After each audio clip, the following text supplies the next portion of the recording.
I hate sneezing. Like, I Oh, hate it. I hate when you like have to sneeze and then it can't stop and you just sneeze and sneeze and sneeze and sneeze. Yeah.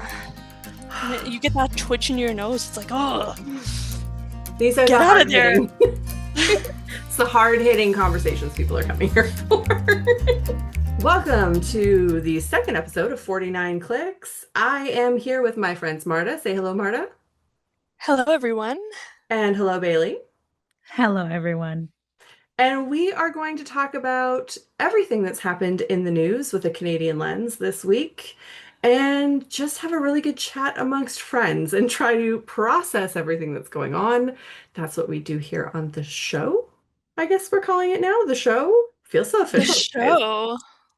I don't know. It feels profesh. Are we doing that? I love it. I'm Yeah, glad. let's go for it. As a Leo, I love it and I support. As a Leo rising, I also support. Yes. Yeah, that's right. You both have some Leo. I have none of that. I have lots of fire sign energy, but not Leo. And Leo is a very specific fire sign. It's listen, Yeah. it likes attention, and we're okay with that. But speaking of which, my cat is a fellow Leo, and so if you hear her meowing in the background, that's her just getting that much needed Leo attention. So right. And speaking of attention, I just wanted to thank you so much, everybody who tuned in last week. We kind of jumped in with this feet first. We've been having these group chats and sort of processing things for so long now, and just said, like, let's turn this into something. Let's bring this to YouTube and let's have a conversation with other people. And thank you so much for weighing in and answering our questions and leaving comments below. That has been amazing. If you liked it last week and you subscribed, I really appreciate it. If you haven't yet, now is a chance to subscribe to all of our channels. You'll find the links below. But let's get into the week, and I'm going to kick it off because is like the moon full, is Mercury in retrograde again? I don't know what's going on, but we're recording this on a Thursday, guys, and I have been having a week. I have been having every single day printer issues. I run a snail mail club called Evergreen Post, and it was supposed to go out on Monday, and I have literally had a technological failure every day since until today. And I finally got it all taken care of, and we sat down to record, and my headphones didn't charge because my computer turned off all day, and I didn't know that. And then also I took out the like wired ones because I thought, listen, I have every Apple product known to man. I must have headphones. But then I remembered that they don't have a plug-in adapter on the computers anymore. oh yeah, Oh, right. that is so annoying. I don't have one on my phone for headphones either. What It's what like, what what the do I heck? do? And so then I started ripping apart my office. You can't see this. I'm not going to turn the computer around, but it's a disaster in here. I have had ink spewing out of my printer. I have cords everywhere. I can't find a dongle. So we're just going to hope that this sound and everything works out for everybody. And if you have any issues with it, I do apologize. I don't have all the fancy equipment yet. We are trying our best on a budget. Petit à petit, as they say. Mhm. And a special request to any of the astrology girlies to let us know specifically what is going on for Kat this week. Which of my Yes. planets is in the garbage compactor? Because something's going on. There was a full moon, I think a few days ago, because I was like feeling real weird mentally, and I looked at the calendar and I was like, oh, full Full moon. moon. I'm gonna blame it on that.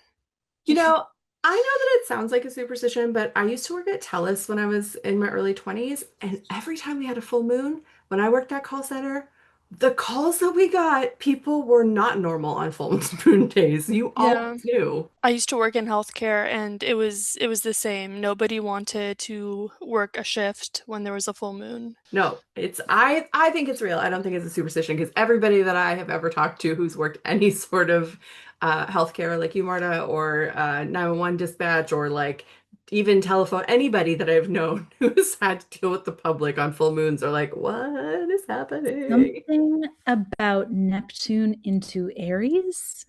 Am I correct in saying that? It's February 5th while we're recording this, so somebody can let us know. But adding to all of that, so getting into what we're talking about this week, because each week what we do is we each pick a different thing that we want to talk about, and then we sort of help each other go through it all. And my thing this week is, so been a stressful week, and I thought, okay, good news though. It's the Olympics. I was about to call it the Canadian Olympics. I mean, Um, it is the Winter Olympics. I don't pay attention to the Summer Olympics at all. I'm not a track and field person, so I'm just like, meh. Unless it's rugby, I don't pay attention.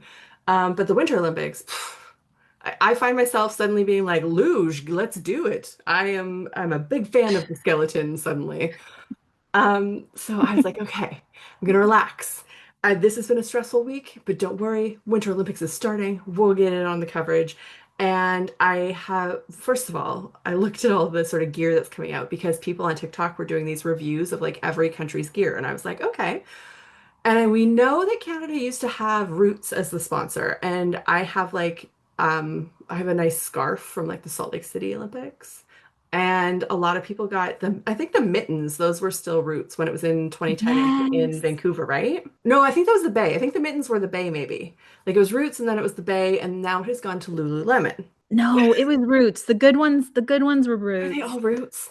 I'm pretty confident. But now it's gone to Lululemon, and a Yeah. couple of times they brought out some interesting looks for the Olympics. But this year I looked and I was like, oh my God, so cute. They have like all these different darker reds and maroons and like a green, and it very much is feeling like Canadian forest in the fall. Yeah. Um, but Lululemon, famously for anybody who, well, probably worldwide now, but if you grew up with the brand Lululemon here in Vancouver, famously not for big people. Yeah. Um, Chip Wilson has made public comments saying how much he really hates fat people and that they shouldn't wear his clothing. And he's not the current CEO, I don't think, anymore, but he's the founder of the company. And there's just a lot of fat phobia. And long story short, they don't go past a size 14. Like they are a very small range kind of clothing store. So when it comes to Olympic gear, that's not an option. But I had seen this other company called Province of Canada, and they are getting really well known because they're doing a heated rivalry collab for the Shane Hollander Olympic fleece, the unofficial Olympic fleece. And I thought, oh, this is really cute. And I looked at the website and I was like, okay, well, I can't afford this, but it's fun to look. But before I got too deep down the rabbit hole, I started looking at the size guide and I was like, oh, they say that an XXL is a 14-16. Ooh, okay, well, that's Ooh. ugh, not gonna fit me. And there was size measurements under it that some people have now pointed out because I had posted about this earlier in the week, and they were like, I don't really understand. Like either their inches are way off or their sizes are way off, but either way, if you are somebody who's larger than a size 14-16 women's, if you looked at that and it said size 14-16, you'd be like, oh, I'm out. So either their size guides are very weirdly off, or their communication is really bad, like how they're talking to their clientele might be off. I'm not quite sure what it is, but either way, it led me to this interesting conversation that I was having with people online on threads and on TikToks, just saying like, yeah, it really sucks. Like I really would love to be able to wear Team Canada stuff that isn't like a boxy giant hockey jersey. Because there's just nothing. If you want to get a little patriotic for the Olympics, officially or unofficially, because it's so hard to fit. I want to say like it's not even plus size. Like I don't wear like a 1X, 2X, 3X. I'm like a size, depending on my weight fluctuation, because I have PCOS, between a 16 and 20, somewhere in there. Average, it's in a very average size. It's Yeah. nothing. Just for anybody listening who might not be familiar, although, a lot of our feedback has been from women, which has been great. Would you mind elaborating on what PCOS is? Oh, PCOS, polycystic ovarian syndrome. I call it PCOS because that's what my doctor has always called it. I know that a lot of people call it PCOS. I was diagnosed when I was 23. I'm now 43. Wow. I'm now 40. It's been 20 years living with it. Wow. It used to not be diagnosed in most women until they were infertile in their 40s. I was very lucky to be diagnosed so early in 2005. And at the time, they didn't know what was wrong with me because, again, they didn't diagnose it early. And basically, I had gained like 90 pounds in 1 year. And I went to 11 different doctors and I was like, could somebody tell me something is wrong? I feel that something is wrong. And 11 doctors in the space of maybe 2, 3 years because they kept having weird symptoms and I thought something was off. And finally, a doctor took me seriously and was like, I think you have this. Like, it's unusual to be so young, but I think that's what you have. And at the time, though, I had become so sick that they were like, you have 6 months to live if you don't change your life. So I drastically, radically changed my life. Mm. And that is my story of PCOS. Yeah, you went into detail. You did a series on TikTok, right? Yeah, I used to have a blog all about it. I've written off and on about it for 20 years and my experiences because it's changed, like nowadays a lot more women are being diagnosed with it a lot earlier. When I was diagnosed, they said like 7 to 9% of women had it, but a lot weren't even diagnosed. And usually it wasn't until like menopause or late 40s. And now the numbers are way up. Like I've read anywhere from 10% to 20%, and I'm seeing a lot more diagnosis of it. Unfortunately, there is no treatment and no cure, and they don't know what causes it. It's great. Well, Uh, it's women's health, so yeah, Yeah. there's I was gonna also, say it seems like women have to like jump through hoops to get a diagnosis. And these conditions that like affect women, my yeah, goodness. The research, it's so behind. yeah, and in it 10 years we'll learn that it's like 50% of women have this. Yeah, and the hard Yeah. part is it's like it's a syndrome, right? So basically what they've done is collected this huge cluster of both physical and mental health issues and just sort of said like, we think this is all part of it.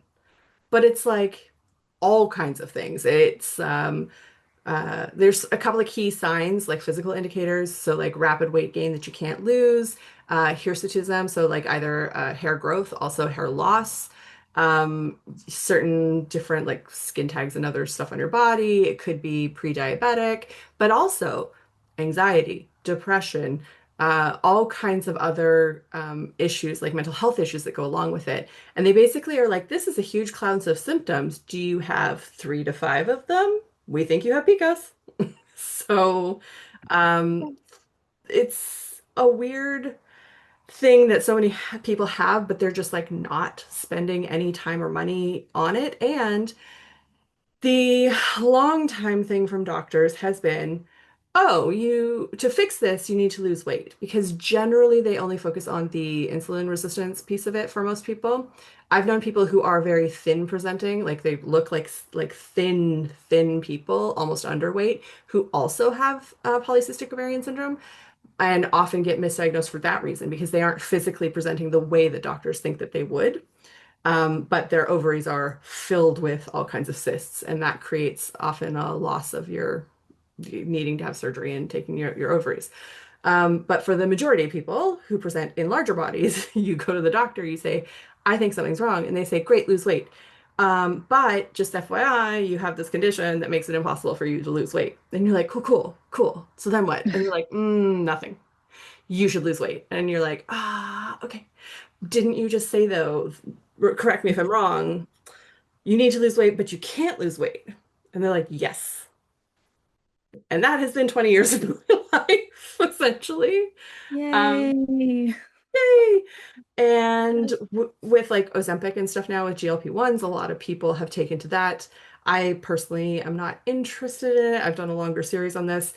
It stems from when I first started getting treated, I lost 140 pounds in 1 year because they put me on very strong drugs called ionomin that were a form of methamphetamine that prescribed.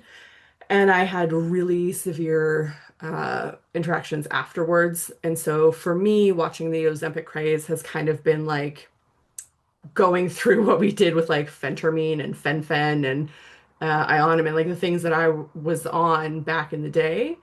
And that afterwards they learned like, oh, we shouldn't give people that because it will stop your heart. Yeah. Yeah. So for me, I'm kind of like, oh.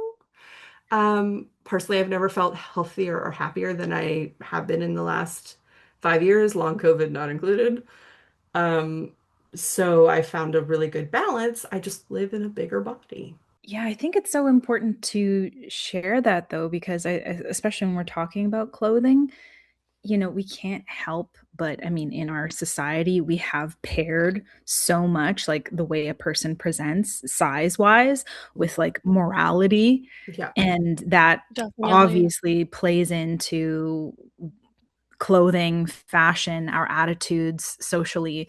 And also, I think a lot of times it prevents people from speaking up when, maybe certain clothing brands aren't as size inclusive as they could be, because they do risk getting a lot of really negative backlash. And I know that like we've talked about this week Mhm. when you did share.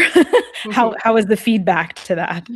Yeah, it's so basically what happened was I gave Marta and Bailey like a heads up. I was like, "Hey guys, just a heads up. I'm gonna post stuff and it's gonna piss people off. So you should know about this ahead of time."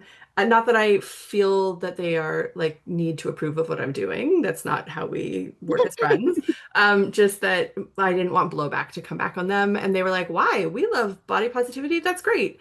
Um, but my experience with living on the internet and being a woman in the world in a larger body, I just knew. I just knew that there was going to be people who hated me for it. I have done this for a long time now. I've had multiple, like I've said, multiple blogs. I've been on social media. I have never been shy about being myself. And I know that in the past on TikTok, when I've talked about body positivity, I get a lot of hate and a lot of fat shaming, which I did this time lesser. Interestingly, a lot of heated rivalry fans came out who were book lovers and also plus size women being like, ah, shit, I really wanted that hoodie. So there was community there, but also not so great people. But I feel like it's good to point out that it isn't just when I talk about body positivity, because at least then I know, like, okay, I'm going to talk about my body and I'm going to talk about not fitting into clothes, and people are going to tell me to lose weight, which they absolutely did. I had one woman who said, I used to be fat and now I'm not. You should just lose the weight. And I was like, awesome. Um, and on Ugh. threads, They were from Vancouver. oh, I'll well, put this was money on it. I bet they were, because there was another person on, because I had also posted on Threads, and he was Oh, this guy. No. rough.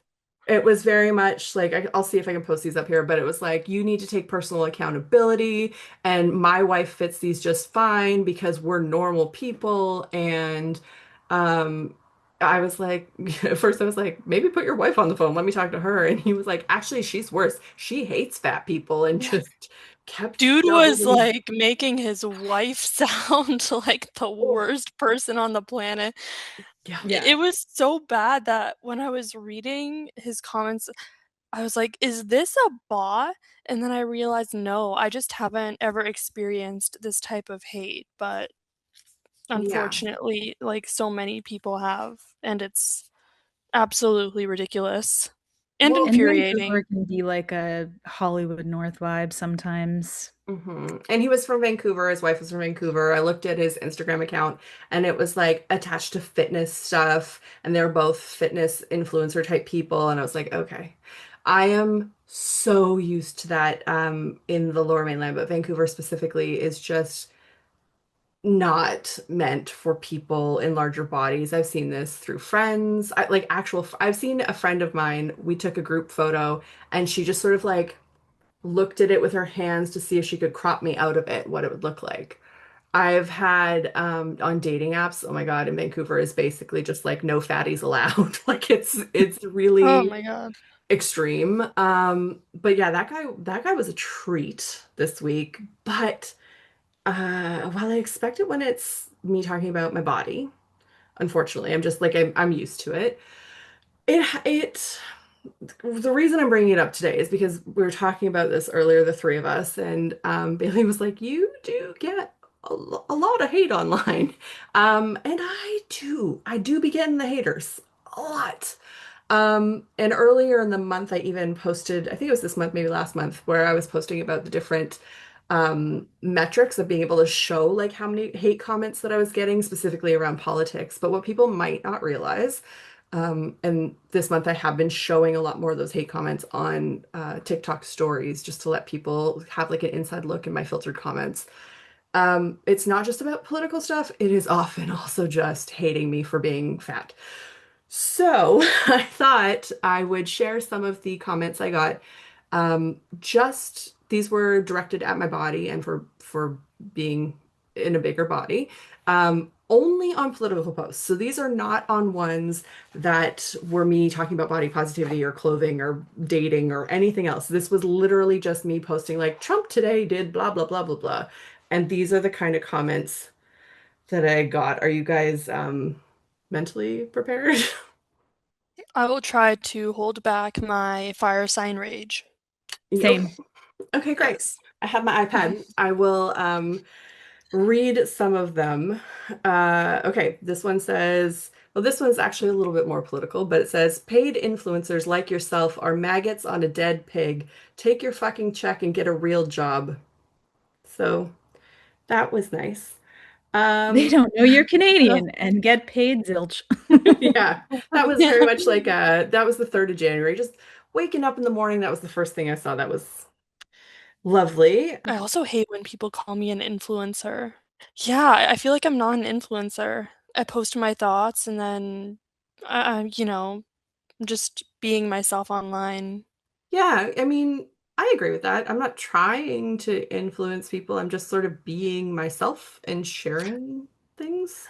But I guess also, there are different types of influencers, right? Because when I think of influencer, I think of like, come to Target with me and, Yeah, like stuff like that. yeah. So yeah, I guess there definitely are different types of It, influencers. So and it feels weird to be like human rights advocate influencer.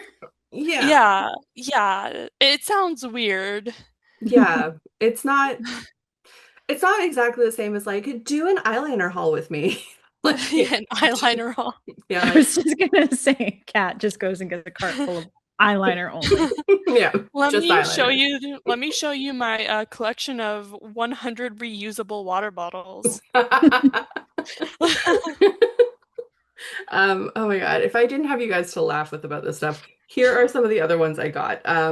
This was actually me pointing out bots that I was getting about that Silent Dominion book. Watch, I've said that now. They will flood this post.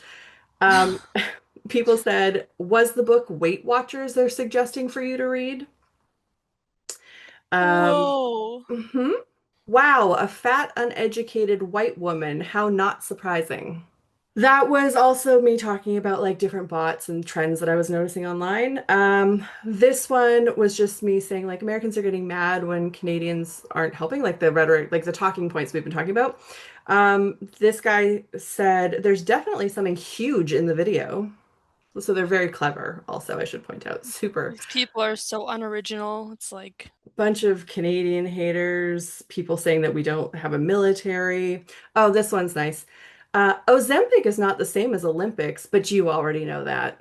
Is there a maple syrup invasion? Sometimes they go for the syrup one specifically. This guy says, looks like you hugely prefer all you can eat buffets. This is all, so far, everything that I've told you has been in a 24-hour span. oh my gosh. Save us from what? You can keep your fat fingers over there. Honey, aren't you busy waiting on a 2-year wait list for bariatric surgery? Save us from what? Salad? Clever. Oh, I did tell him that I had some good salad God. recipes on my blog.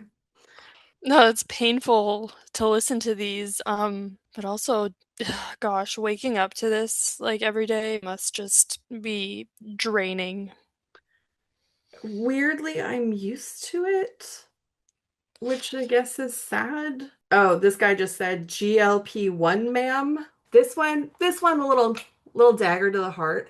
I was posting about my snail mail club and the first launch of it and how excited I was about that day and just like, here is my art. I'm so happy to share with you. And he replied, trust me, nobody wants that shit. Keep your syrup drinking self, it shows, by the way, to yourself and behave like the British cuck you are.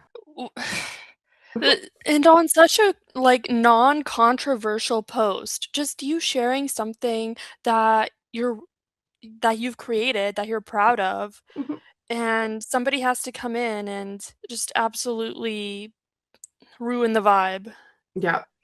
I I mean, would go full Caleb Heron on them.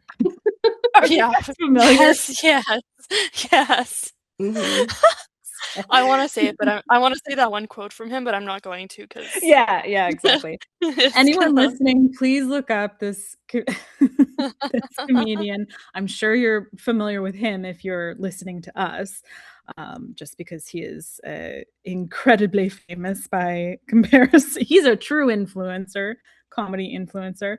Long story short, he has less than kind words for people who comment on his weight. He's incredibly clever, and I think he makes his points very clear. So I could keep going on. Also, I'm scrolling through while filtering out past the like dozens of I hate Canada, you fucking maple liquor, moose knuckle, blah blah blah stuff that I'm getting, and people just outright calling me a cunt. Um, so beyond all of that, that was between January 3rd and 7th. Side note, moose liquor merch, probably. It's so funny because when Americans try to like insult Canadians, I don't know, sometimes they really think they're doing something, but really they're just making us laugh. Yeah. It's like this And we're like, feels like a joke written by a Canadian that we would yeah, tell each other. I know. It yeah, feels like an exactly. SNL character version, or I guess an Yeah. SCTV character version of an American who hates Canadians. The ones who always call me like a maple syrup drinker. I actually had a video where I wore a Team Canada hockey jersey and did a shot of maple syrup. So like maple syrup's great. Try harder? I don't know. But yeah, so I But yeah, just it's thought, definitely insightful into like the kind of feedback that you are receiving on a weekly basis. mhm, I think a lot of times it's really easy for people to make assumptions about how certain people with certain types of followings or who post certain types of content, what kind of feedback they receive. mhm. And, there are definitely some advantages, obviously, that come with having like a larger platform. But this is one of those things, right? Like, if you'll have people who will give you feedback not only on your ideas, but just on your very existence and your how you choose to present yourself physically online slash how you simply exist in general. Mhm. And Yeah. yeah, so I definitely like, obviously, as somebody who cares about you, I am not a huge fan of these comments, but it is discouraging to know that a lot of these do come from real people. Like we have a bot problem, of course. There's a lot of stuff going on, foreign interference, et cetera, et cetera. But these are genuinely people who have just come to exist online in this way. And I think that's, yeah, Yeah. very discouraging. I really like that you're sharing these comments because, Yeah. a lot of times, TikTok obviously filters a lot of these comments out, and I'm sure we all have filtered words on our videos. So a lot of the times people probably just, they look through the comment section, they skim through it, and they don't see that there are all these really, really hateful comments, and they're like, oh, this person doesn't get as much hate as they claim to be getting, but oh, they're in the filtered comments. They're there. Yeah. They're definitely there. I think sometimes also people, I don't know. I don't know how other people deal with it. I think sometimes they see people who have a larger platform and are laughing about it or laughing it off, and it makes it seem like you don't care. These are real people though that hate not just me, but other people who are my size or bigger even. And that makes me really sad because especially unfortunately a lot of them are formerly fat people, not all of them, obviously, but I've seen quite a few over my years on TikTok and on the internet. Um, but I know there's just still so much hatred. And I always like to remind people just because you're thin doesn't mean you're healthy. Just because you are in a bigger body doesn't mean you're unhealthy. You can't just tell by looking at somebody. And we also shouldn't be assigning morality to people's bodies. I agree. Yes. That's a great point. And also there's a conversation about like the size of a person's body in relation to and ableism, right? Mhm. Because Yeah. as many disability advocates know slash many experience, I know Crutches and Spice, who is an American disability advocate and a disabled person, have mentioned like a lot of times fatness is a byproduct of a disability. Mhm.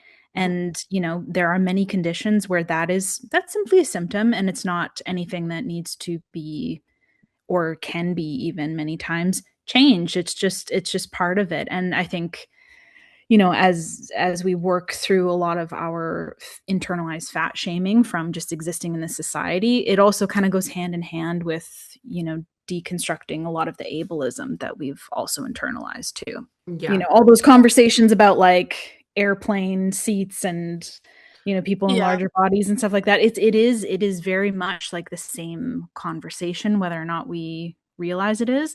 And also, especially like at this point in time with this rise of fascism, there's alongside it is always like a movement of thinness. Mhm. Like there were people in 2020 that were like, oh shit, the Kardashians are removing their ass implants. Like we are fucked. And because there's some truth to it. Yeah, Mhm. I There remember is that some truth to conversation. it. Yeah.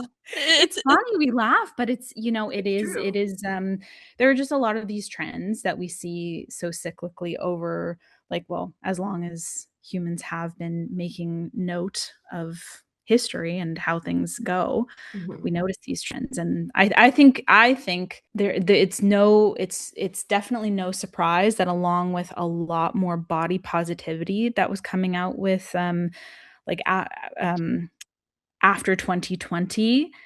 We Mhm. talked about this last week as well. Like it felt like there was an increase in disability awareness, and there was some really awesome momentum happening. I think the same thing was happening with body positivity. And as most of us will have noted in the last year or so, a lot of that has been like not only shut down kind of naturally as a byproduct of things happening, but almost systematically shut down.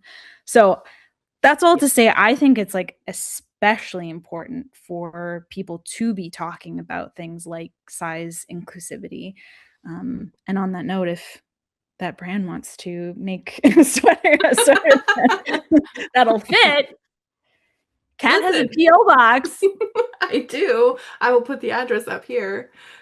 I just wanted to say though, I did get some really good follow-up from people who saw my posts on Threads and on TikTok, and they actually reached out to Province of Canada and gave them some feedback about what they think about size inclusivity. So thank you guys for being so proactive and being like just really there and supportive. I really appreciate it, and for advocating for yourselves.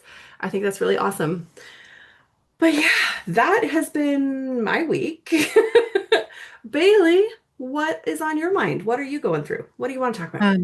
Yeah, so first of all, before any like Kardashian fans come at me, I know that Kim didn't actually have butt implants. I know it was a BBL. I know they did the x-ray. Yes, I do my research. I hate them based on said research. So Not while I'm it's drinking. important. Yeah, so basically I have a few news pieces that I wanted to talk about. Thanks to everyone who reached out, commented, messaged me on Threads. I really appreciate it. We did have several people who wanted us to talk about the Epstein files, and while Okay. it's no, don't. Okay, great. While it is obviously really important, I think there's just so much happening. And, we've talked about it kind of as a group, and it's just like there are a lot of people trying to put pieces together. And I think it's going to be some time before we would feel comfortable like commenting on a few things. But a couple things that might be important for Canadians to note is that Prime Minister Mark Carney only appears in the Epstein files because of news headlines from articles. I Mhm. think that's really, really Yes. important because that is some disinfo that has been shared online that he's Mhm. in the files, but it's like relating to the Bank of England, right? So I think that's really important. And then also, it appears that Epstein was denied entry to Canada in 2018, but was not denied entry when Stephen Harper was in office. So, just something Hmm. interesting that a few people have pointed out. Might be worth looking into, Yeah. might not. Who's to say? But as everybody here knows, in 2018, our prime minister was Trudeau. So, thanks a lot, Trudeau. But seriously, Yeah. thank you a lot for. Yeah. Thanks, Justin. Thanks, Justin. So On a first just name throwing, basis. yeah, on a first. Well, you did meet him, so I did meet him. It was yeah. fun. So there's that. On the Epstein Files note, I will just point out that if you are looking for good coverage of this, Sarah Longwell at The Bulwark, they have a YouTube channel, is all over this, has a team of people going through all the files. So if you do want to do a deep dive with an organization that I personally trust, I would go to them. I will say I have maybe done some late night looking into the files, simply just searching every name of every Canadian billionaire, politician, and media person that I could think of. And what I found was one mention of Galen Weston Jr., just in relation to a totally different story that some woman was like, I think he might have the information in relation to blackmail stuff, but like really no proof of that, no huge connection. There was a lot about Peter Nygard, who obviously is had his own trial and is also a sex trafficker and a Canadian. And the information basically boils down to Epstein saying, like, absolutely no, I don't know him, but he almost sold him a jet. Ben Mulrooney, the former eTalk host and the son of Brian Mulrooney, who has his own, I think, podcast now, he is mentioned, but only in relation to an app that he was like promoting at the time. Somebody was trying to get Epstein to use this app. Wasn't even Ben, it was just somebody else being like, Ben's the front of it. Those are all the ones I looked pretty extensively, and Chip Wilson got mentioned, but mostly in the context of other investors wanting to look at buying out Lululemon. But that's kind of everything that I personally found. And I'd also just like to add, as a survivor, I want to speak to all the, survivors that might be listening. Don't feel pressure to look at these files right now. Mhm. If you are in a bad place and, listening to people talk about this is triggering your PTSD, you are not obligated to have to look at these files right now. Take care of yourself first. This is very triggering for survivors. And it's good to stay informed, but also um, not everyone has to be informed about every single thing all the time. So, Absolutely. No, yeah, I because think I it's I yeah. haven't been able to look at them at all. So, I just don't want survivors to feel pressured into, looking at these files, Mhm. um, because I know that can be a lot. And also, I will say, like, please, if you are making content about this, if you're someone like I'm not somebody who requires trigger warnings for anything, usually for myself personally, but if you're making content, be responsible and put a trigger warning up the front just to warn people that they can scroll away, especially something that's so quick like Yeah. TikTok. I would say, like, just give an immediate, like, heads up, I'm going to talk about this so that people can scroll on if they don't want to hear it. Thank you so much for making a point of saying that. Actually, I am kind of glad I brought this up because these are really, really good points. I have seen a couple of people comment on it in a way that I feel is important for survivors. But kind of like you said, Marta, I think for a lot of survivors, this is a space that people are like you're already likely very familiar, and Yeah. at this point with some of these details, it may be the case that it's only upsetting or dysregulating. So I think that's a really good reminder for everybody. Yeah, I mean, every survivor is going to be at a different place in their Yeah. healing journey and able to handle certain things better than others. But yeah, I think that it's just an important thing to remember. Yeah. And also, I mean, there's, I don't want to sound callous, but we know that it's bad. We know that Yeah. whatever you're imagining, it's probably worse. Hmm. You don't need to read these details. Big news stories are going to be breaking about this probably for the next year or years.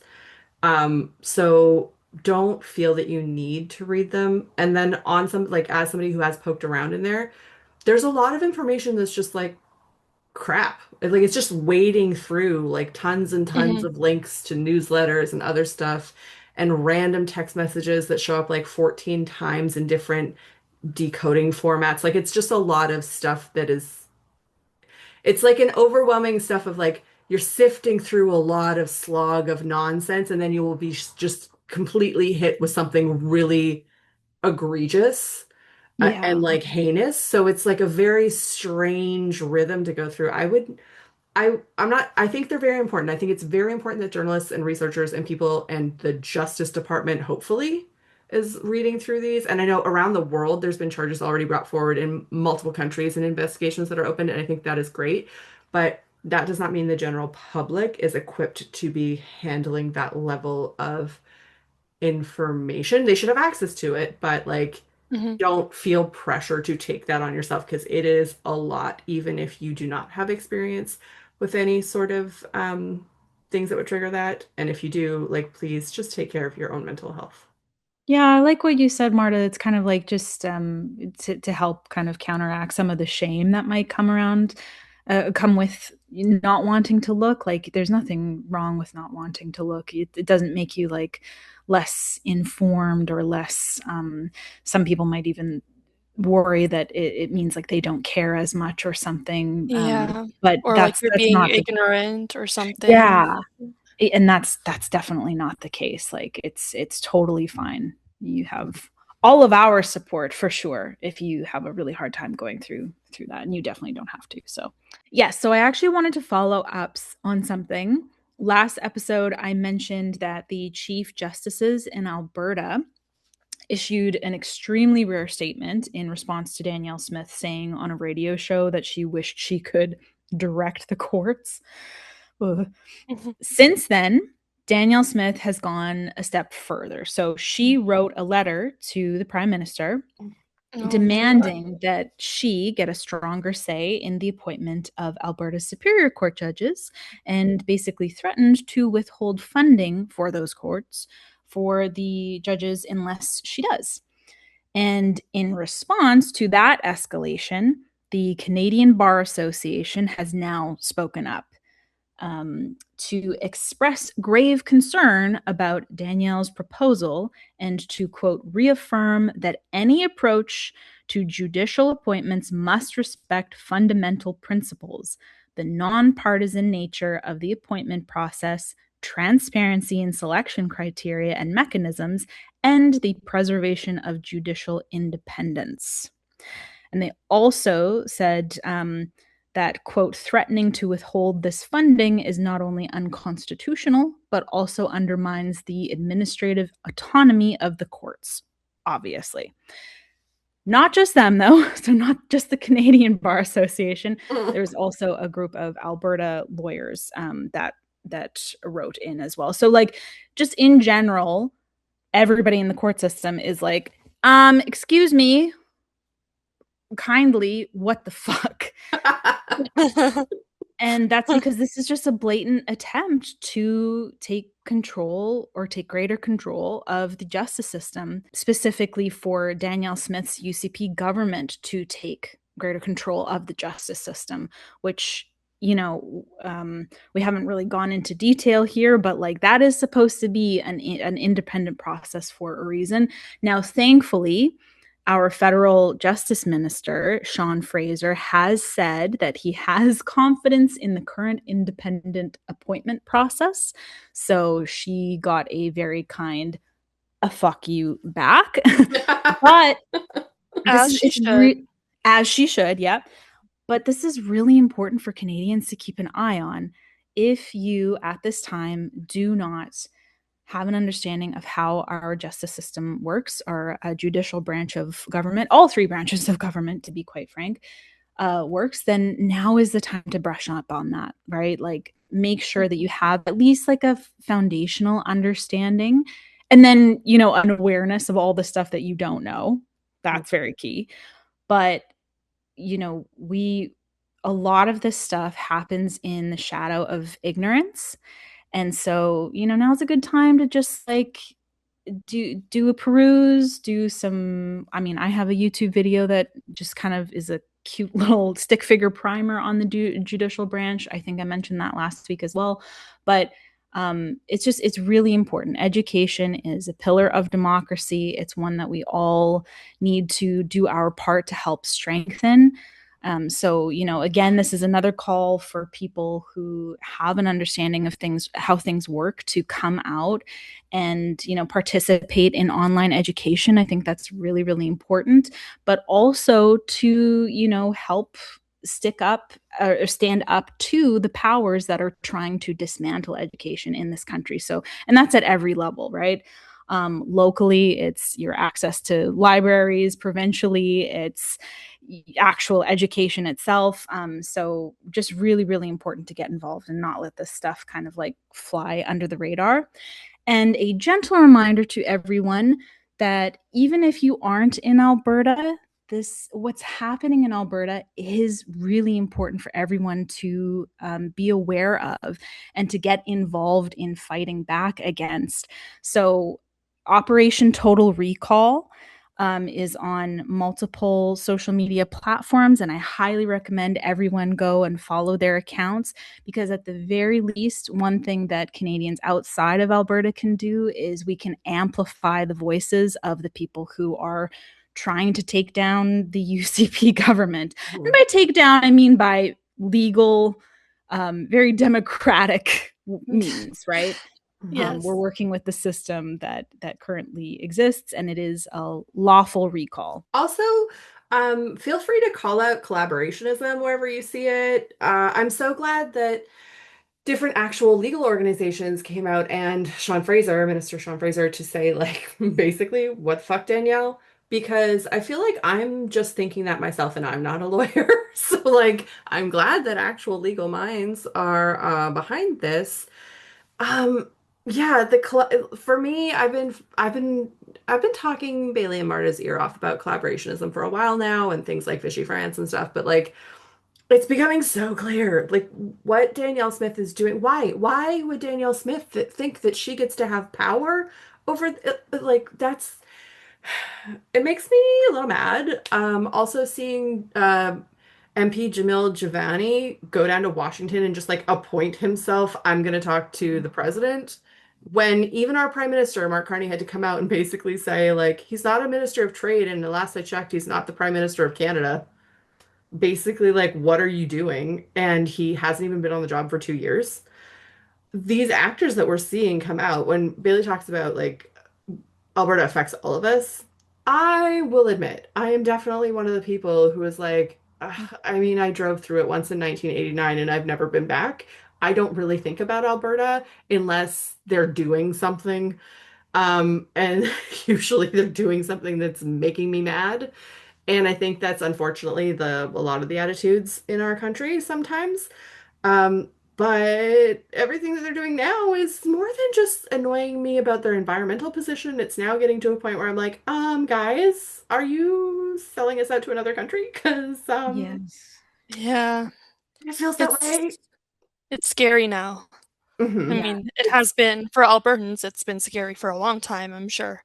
But yeah. now that I will say I also haven't been as educated as I probably should be, but now I've been actively trying to change that, and it's very scary. You know, it's easier to see when you're on the outside, like us with the US. Hmm. It is that frog boiling in the pot slowly, right? A Mhm. slow erosion of democracy. What's been happening in Alberta, or what's happening in Alberta now, has been happening or is the product of something that has been in the works for many decades. So, and it creeps up, right? It's a small thing here. It's just that now it's really, really amped up because of where the United States is at in its fascist takeover.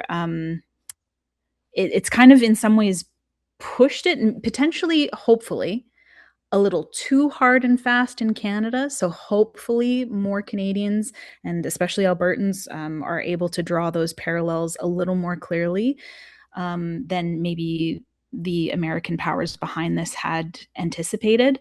That would be like I'm trying to hold on to hope that that is the case, Yeah. but but it's just yeah, it's really important. I really love that both of you have vulnerably shared that, Alberta's not necessarily, it's not taking up real estate in your heads most of the time. And I think that's fair, right? Yeah. Like if you're not living in Alberta, you might not be aware. And also there's a lot of stuff going on in other provinces that has been really garbage for a really long time too. So it's Yeah. not like I think it's fair. I think that anybody who is maybe just waking up to what's going on is like don't be too hard on yourself. It's most important that you just get involved now, and I think you guys are doing a great job about like raising awareness. And that's when you're outside of Alberta, I think that's a huge part of what we are being called to do. So and then kind of on that note, so sort of adjacent-ish, just to move past Alberta a little bit. um One thing that came up in the news this week was the ICE offices. There were a Oh, lot of yes. fear mongering posts about ICE offices in Canada. I made one of them. It's okay. We're all fear mongers here, Yeah, we're all fear apparently. Yeah. mongers. I've been called a Um, fearmonger and a warmonger so much that I had to add it to my TikTok filtering words. So you can't use even fishmonger in my comment Yeah. section because it will flag it out.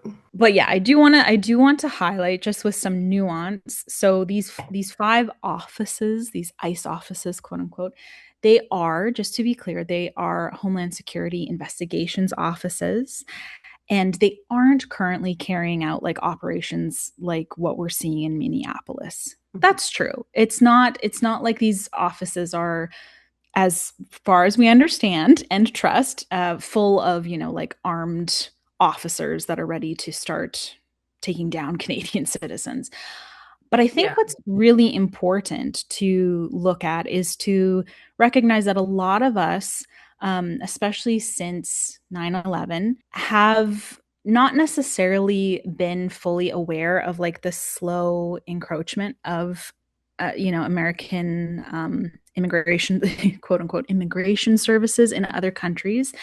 And yes, in a lot of ways it does make sense to have like consulate offices, etc., in other countries, for Americans who are living here, for people who are immigrating to Canada from the US. Like it makes sense. But I think Canadians really need to have a much better understanding of the infrastructure that currently exists in Canada, because of what we've seen happening in the States. Very quickly, these very seemingly legal, seemingly sensical operations can turn. And Mhm. that's part of the buildup, right? In like fascism, again, doesn't happen overnight, it happens over the course of decades. And a huge part of it is normalization. We just saw that, ICE officers are, in fact, showing up in Italy, Mhm. right? Um, Oh gosh. but because we have the FIFA World Cup coming to Vancouver, we have a couple of counselors, Pete Fry and Sean Orr, who, they want some clarity. So they've put forward a motion to get some clarity. Like, it is the intention that ICE will also be here for, the FIFA World Cup? Because if that's the case, hell no. The enforcement and removal are like the thugs on the street that are beating people, essentially. And those people are not the ones that we've been told are going to the Olympics or coming here to Canada or to Mexico for FIFA World Cup. I think it's weird that they make that distinction. It's like a very much, don't worry, we're not going to come beat you in your country. Like Yeah. Yeah. it's a little It's weird. giving when you're like walking and you pass a guy and he's like, "Don't worry, I'm not gonna hurt you." It's Yeah. like, "Oh, I didn't think you were, but now I'm questioning it." Yeah, and like I think it's normal that we have embassies and consulates. We still have an ambassador. I mean, it gets really abnormal when Canada doesn't have that relationship. So, like with Canada and Iran, like our relationship has been we do not have an embassy there. You cannot get consular services as a Canadian in Iran. I did a whole video on this last year because we have a very long, complicated history. We are not at that point with the US because we are still like trying to work it out. But Yeah. it is alarming.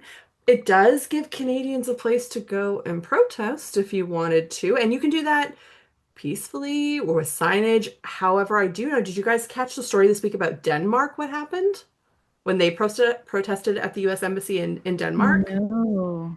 I did not. So, in Denmark, Trump made these comments about NATO soldiers, basically saying like they stayed at the back, and Yeah. Denmark lost 44 soldiers, and per capita, it was the largest loss of life. Like because Denmark is a smaller country, it was a very huge impact to the Danish people, and so Yeah. they were incredibly insulted by this. And they took a march through the streets to the US Embassy. And I believe it was called No Words, I think is what they called it. It translated to like they had no words to respond to this. So they responded by physically marching. And they took small Danish flags and they wrote a name of every one of the 44 people who had lost their life in Afghanistan. And they stuck the flags in the planters. There's like tree planters outside of the US Embassy, and they stuck the flags all in them to say like how insulted and hurt they had been by this. And the US Embassy took them all down. Of course they did. Oh, yes. I did hear this. Yeah. I also just heard earlier today that the Olympics have had to come out and say like, please don't boo the JD Vance and the Olympic team Oh because yeah, I saw that. because they keep booing them. Well, I hope Um, they continue. Sorry, you can cut that I out if that's too mean.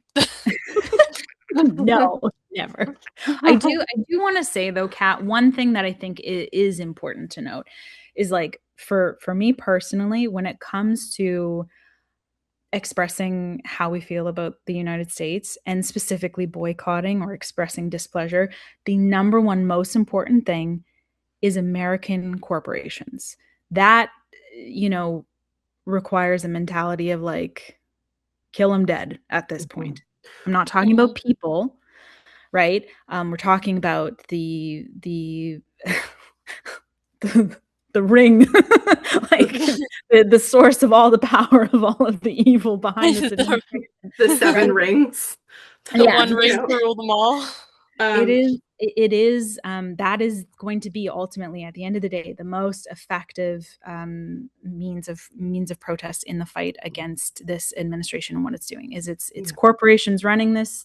It's corporations that are wanting to violate these boundaries, uh, in the form of borders and otherwise. That's where it's most important to focus effort.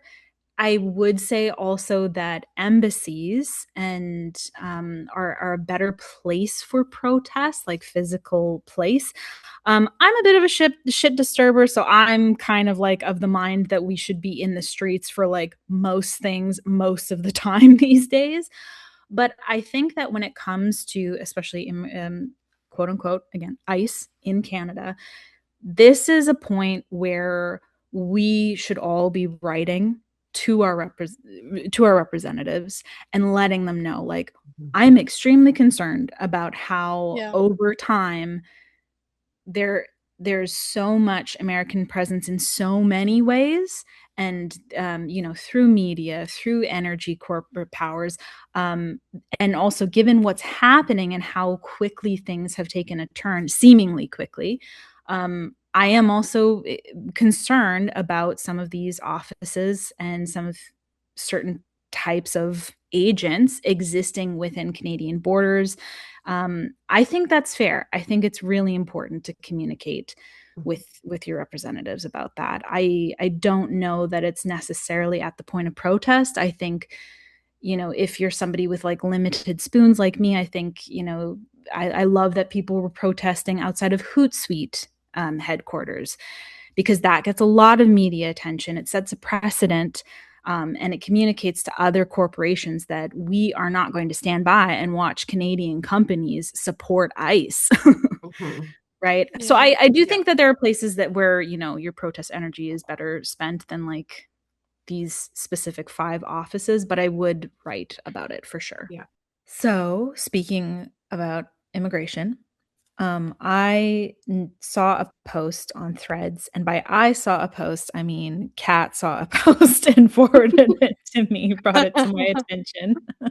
And I think it's something that I wanted to bring to you guys to talk a little bit about, but basically, like, as we know, as it stands, the United States is becoming increasingly more dangerous for people, especially people members of the trans community and the LGBTQIA plus community, or as we say in Canada, 2S LGBTQIA plus, because we do add two spirit members of that community. So that has led to a lot of like discourse online, especially on TikTok, about immigration to Canada. Now, I, in the past, have recommended people get in contact with Rainbow Railroad and other organizations that do help people immigrate to Canada. But as this one user pointed out, Penny's a problem on Threads. They actually received a letter back from Rainbow Railroad. And there's just one part of it that I'll read because I think it's important. So, long and short of it is, unfortunately, we are not able to support individuals within the US unless they arrived through one of our resettlement pathways within the past year. Due to constraints on the international legal framework, we are currently unable to provide resettlement services for individuals in the US based on a well founded fear of persecution related to their identity, expression, or same sex relationships. And then the Rainbow Railroad organization provided a ton of resources for them to look into. So we'll make sure that, like, in the caption of this video, that we include a link to that thread, because it does have a lot of really, really great resources for people in the United States who are members of the community who are looking for a pathway into Canada. But I think it's kind of just important to touch on. First of all, I'll say for anybody who's new here or new to my content, I'm a member of that community. So, I'm very, like, as a disabled person and also a member of the rainbow community, being a queer person, I'm very concerned, obviously, with what's happening in the United States. None of it is a shock. None of it's a surprise. This is the natural progression of things as they have been in the works for decades. But that doesn't negate the fact that, I am very passionate about people being able to find a safe refuge. Anyway, the long and short of it is that at this time, people from the United States can't easily claim refugee status in Canada. As it stands, actually, even Ukrainian refugees are not technically coming here as refugees. Most of the time, they are actually applying under work visas, open student visas. Like, we had definitely, as a country, loosened up some of the immigration pathways for people, but it's still, like, despite the fact that Ukraine is being quite literally bombed, it still isn't that refugee status. So I think it's really important that anybody who is American who's immigrating to Canada just be really clear and specific when you are sharing about the process online, especially people with large followings, because the reality is you more than likely have a lot of people who are looking for information. And it's just, we really, really want to make sure that people aren't, like, showing up at the border with certain expectations based on, incorrect information, because showing up at the border in certain contexts can actually prevent you from seeking, permanent citizenship or, permanent residency or citizenship down the line. So it's really, really important to have accurate information out there. Again, will link to those resources, but Yeah, the Safe Yeah. Third Country Agreement. So I know I did a deep dive into this a little bit last year, and I have been talking about this in YouTube and on TikTok. But the Safe Third Country Agreement is applying to landed refugees from other places, anybody who's an asylum seeker, essentially. So if, for example, you were coming to either Canada or the US from Somalia. Let's say Somalia because there's been a lot of refugees in the news about that. If you have decided to, or through whatever program, landed in the US, you cannot then move to a third country, Canada, and claim asylum status there because you've already been accepted in the US, and vice versa. If you came to Canada first, you couldn't then go to the US and say, I need asylum from Canada because both countries consider each other safe. So as long as we still have that agreement in place, the Safe Country Act, so people who've already fled from another country and landed will not be able to move on. It doesn't necessarily apply to anybody in the 2S LGBTQIA community. But that being said, I have spoken to a lot of other people who work in our immigration services, and they are concerned about the misinformation out there with regards to people coming here and claiming, like talking about and using the words that they're refugees. Um, because you can come here and when you get to the border, you can say, I'm claiming asylum. There have been a couple of people who do that. And then you get put onto a list. Yeah. And that's a claimant list. That doesn't mean that you are a refugee. That doesn't mean that you're accepted. It means that you're in a list to go before a judge where statistically they're going to reject you. Like the amount of people we've actually ever accepted from the US is so infinitesimally small. It's barely a line in the statistics that you can find on StatsCan. So it means that you temporarily will stay here. You may have access to healthcare. You may have access to a work permit. You may get both of those things rejected. So you would have to be able to be self-sustaining. And then if you get rejected at the end, you just get sent back to the US anyways. And the real big problem is if you get rejected as a refugee in one country, it often means that you will end up getting rejected as a refugee in other countries later on down the road. So let's Yeah. say you applied to Canada, got rejected, and then applied to Australia. Australia would be like, buddy, you already got rejected from Canada. Why would we take you? Is kind of how it works, to my understanding. The other thing is, if you do come here as a tourist, and while you're here, you're like working and pursuing living here and doing things that are not tourist activities, and the border finds out, not only will you be sent back, you will be banned from coming here. So I have taken the sort of, when I talk about this online, and because I live in a border city, I live right on the border of the US and Canada, and we have been having a ton of border jumpers in addition to people who are trying to come here and sort of lie about what they're doing. It's very dangerous, and the border jumpers that we're seeing here immediately get returned back to, so like the RCMP and the CBSA, the Customs and Border Service agencies in Canada, arrest them the moment they cross, and then they send them back to the US Customs and Border Patrol. And what we've heard in the news is that the CBP has been sometimes turning them over to ICE and DHS. So you could end up in a much worse situation. You could end up like banned from claiming status here again, banned from coming to Canada, in ICE detention in the US. So really try to, if you are looking at a pathway to Canada, especially because we know that there are people who are being targeted, please do it like through means that are available to you because otherwise you're just like, it will be so much worse. I don't know how else to explain that. It could be so, so much worse. Yeah, I thank you for like elaborating on that. I think just the long and short of it is we're going to provide some resources that have been provided by Rainbow Railroad.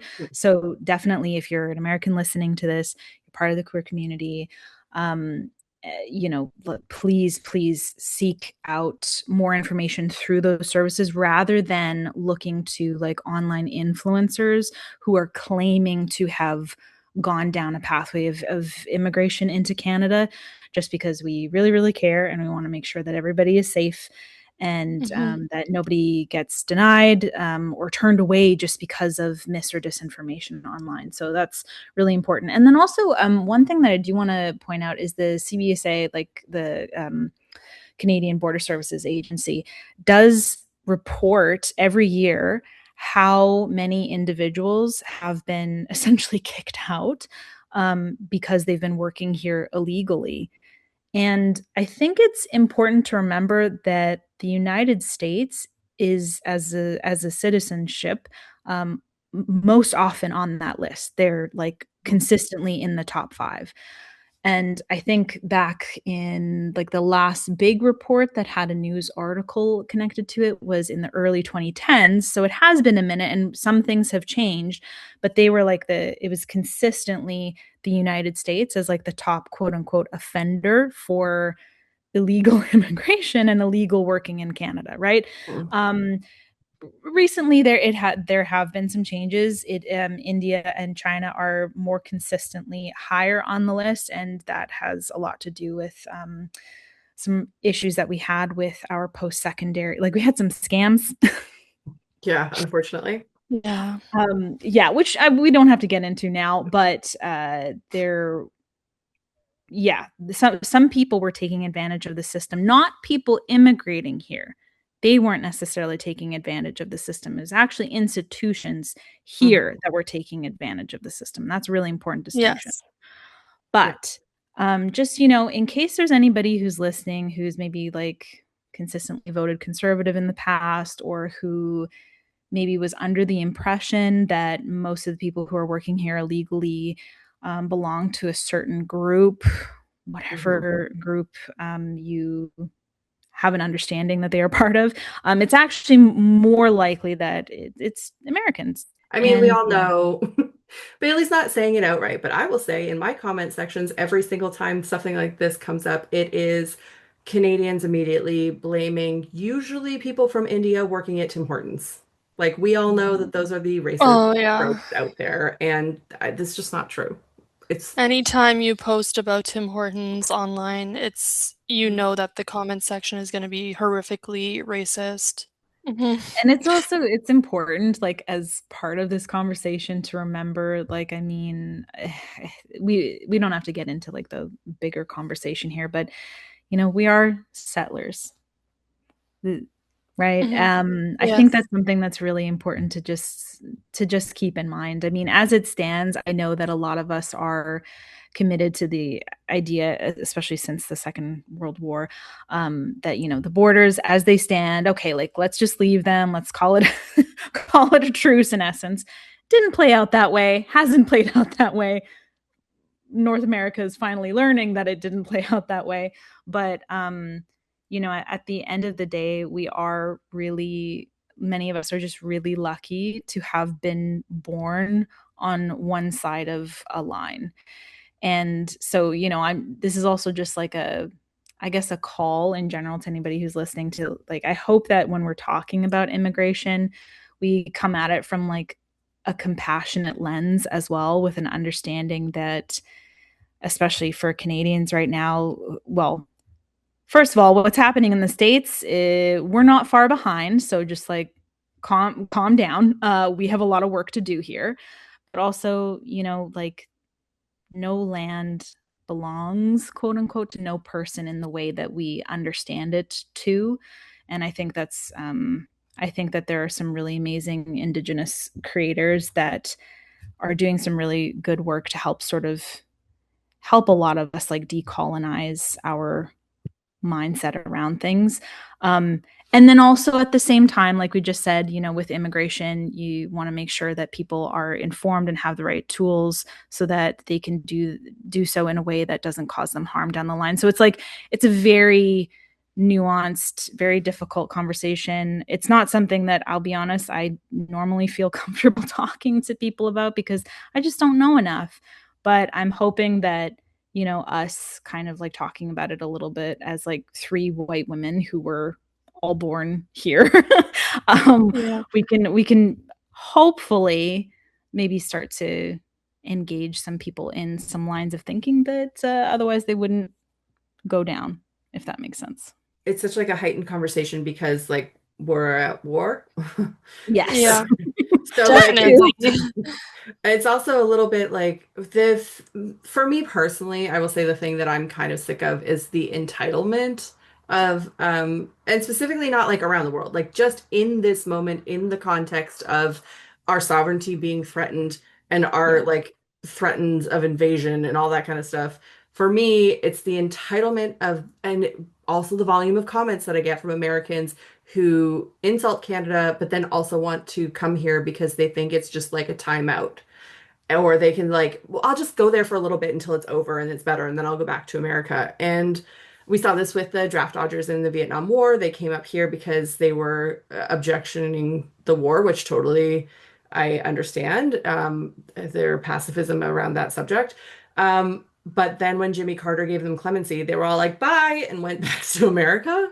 So I think this brings up like a lot of other people's feelings surrounding Canada being like a plan B, a second option. You don't know anything about us, but you think you can just come here and we're the same thing as America, except without Trump. And it's really challenging sometimes to have those conversations, especially on like online when you're having a, a 5 to 10 minute clip of you trying to talk to people. Um, and for me personally, like I do have family and friends that are American, and dual citizen Canadian American as well. So it's hard because part of me is like, yes, immigration's great, and there's a lot of great things that and throughout, Canada's history that I appreciate, but also right now in this like very specific wartime, I'm not loving the specific Americans who are just like, well, I'll just go to Canada. It kind of reminds me of back when, like, in 2016, when they elected Trump the first time, they were like, well, if he gets elected, I'll just move to Canada. And it always seems to be the same thing. Like, when Obama got elected, the other side, the Republicans were like, if he gets elected, I'll move to Canada. And I just would love for people to stop being like, well, if I don't like how things work, I'm just going to go to Canada. We're not Never Never Land. Like, why? That's how it feels to me. So I get that people are in danger. I also it's a struggle. Like I get that people are in danger. I'm also recognizing that like this land wasn't ours to begin with, and I come from an OG colonizer family. I mean, my Jean Guillaume was a is my ancestor. We came here in the 1600s. It's not a great look. And it's really awkward to talk about. But I am worried when I'm seeing headlines as well from like the chiefs this week put out tribal chiefs this week put out a warning to Indigenous people in BC and I think across Canada to say like, hey, just FYI, in the US, don't go there because I know we have the Jay Treaty. I know that you can cross, but right now they're not respecting that. And we're finding that Indigenous people who cross into the US are being put into ICE custody. So we need to warn Ooh. you that even though all of Turtle Island is yours, you're not safe there. So it's like these so many different layers of feelings and conversations and fear of war. Like it's a lot. I definitely would be Yeah. really curious to hear what people have to say. Like, I'd love to hear comments. It's such a everything you said so is incredibly valid. Um, it's a bit of a roller coaster, especially on the sovereignty issue. It's just like, hey, don't you dare encroach on my land. Wait, it's not my land, but also don't. Yeah. Yeah. I feel like my friends who are Indigenous who have also been kind of like, hey, we they are also on the point of like right now we also want you to know that this is still Canada and we don't want America to invade. So like I think it's complex for everyone across the board. Like Yeah. having these conversations of decolonization and changing your mindset, but also at the same time being like, okay, but borders exist. Like there's the what we want to have happen and like idealistic and leftist and progressive and everything else, but also geopolitically how we exist in the actual world currently within like UN and NATO and the borders that are happening and the guy next door having nukes and it's very complicated. Yeah, for I Yeah. always think of it like reconciliation feels so much more likely. I'm not saying we're doing it well, but it feels so much more likely under, as well within Canada as it stands than within the United States as it stands. Um, that's not to say that, we should just throw our hands up and be like, oh, okay, well, depending on who's in power in the government, like, be happy with these tiny little breadcrumbs or these baby steps towards reconciliation. But yeah, I mean, I just genuinely can't imagine how much more complicated and how much more difficult it would be to fight for these things while we're also not able to receive universal health care.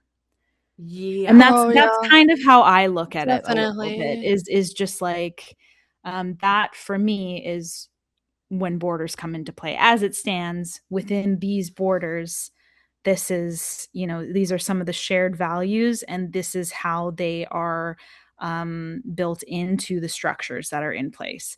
And as it stands, as a disabled woman with like limited spoons, I definitely feel much more capable of existing in a certain way and pushing for certain things, makes it a lot easier under certain governments, under certain circumstances. So that's kind of like, for me, how I think about it. I know It's I'd love to hear feedback from like some indigenous voices. Um, I try to actively seek that out as well, because it is such a Yeah. it's such a weird time. And on our last video, in the comment section, we had asked people to comment some of their favorite Indigenous creators. And so if you go back to watch the first episode and you go to the comment section, you can find some great Indigenous creators to follow. Yes. Yeah, I know Hatch commented a bunch too, so that was really Mhm. helpful. Yeah, I always feel, I mean, I feel awkward speaking about immigration too because it's like, yeah, it's a complicated issue, but also my parents are immigrants, so Mhm. I like I very much understand like why people would want to come to this country, you know? Yeah, 100%. I mean, I've lived with somebody who moved here when they were in their 30s from Germany, and that's been such Mhm. an interesting experience to witness. Yeah. And well, I mean, obviously, people who are committed to being racist and having racist views around immigration do forget that sometimes people who move here actually have better English than we do. to be Yeah. quite to be quite frank, living with a German will humble you. You think Yeah. you know your native Oh, tongue, you do not. But also, it's really interesting to hear, why people would seek out Canada, and also specifically why they would seek out Canada over the United States, and some of the challenges that they face, and also some of the challenges that they don't face.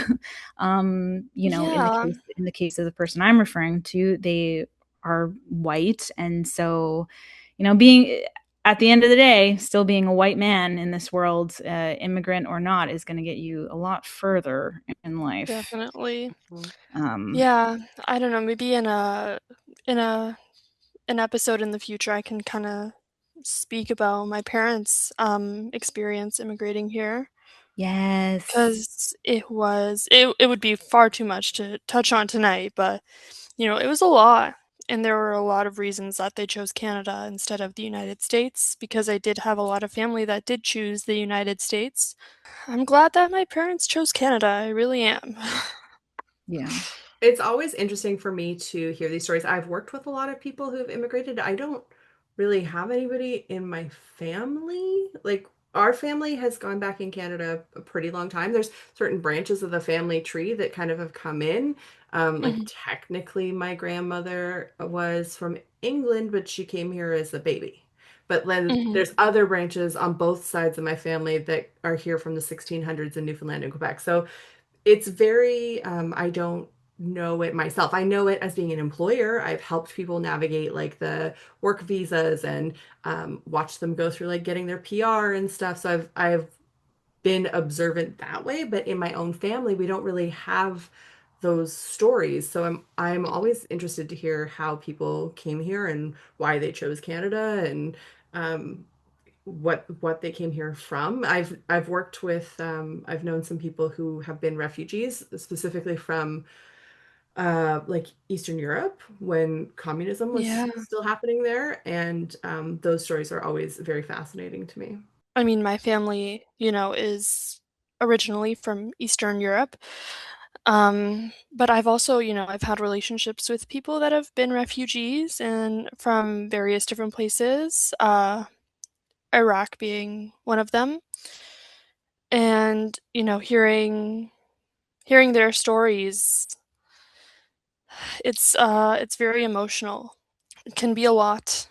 I think for anybody who's living in Canada who just doesn't really hasn't had a lot of connection to immigration, what that might look like, I really would recommend like watching The Handmaid's Tale. I know that might sound kind of like uh you know well, there's a lot to say about like that story being like a go-to during times such as these, but I really do think it's relevant, and I think for some people it can provide like a little bit of a pathway into understanding immigration differently, and refugee status and borders. Like I really would recommend it.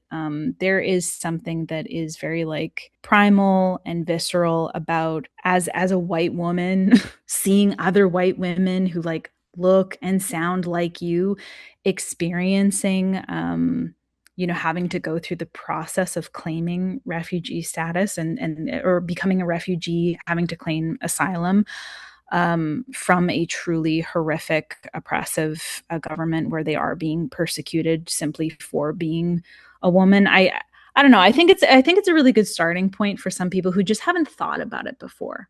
I'll put Mhm. it that way. Like if you haven't Yeah. really thought much about it, or you don't know much about it, like first of all, definitely seek out the information online. Like government websites have a lot of great stats that I think will kind of help dispel some of those stereotypes that we hear, like you guys mentioned earlier.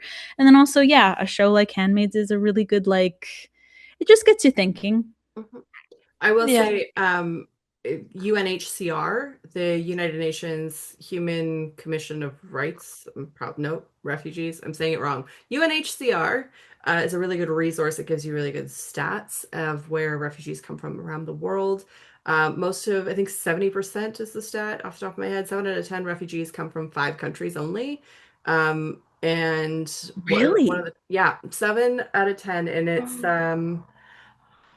Oh, Ukraine, Venezuela, Congo, Sudan, and Afghanistan, I think, are the 5 countries. That is so interesting. yeah, I didn't know Hmm. that. And even like we said earlier, even in Canada, there's a lot of Ukrainians who've come here since the war started in 2022 with Russia. And they're not coming here as refugees. We are not accepting them as refugees. We are accepting a lot of Ukrainians. Fun fact, if people don't know, Canada has a huge Ukrainian population. The second largest outside of Ukraine and Russia. It's 4% of Canadians or something is Ukrainian.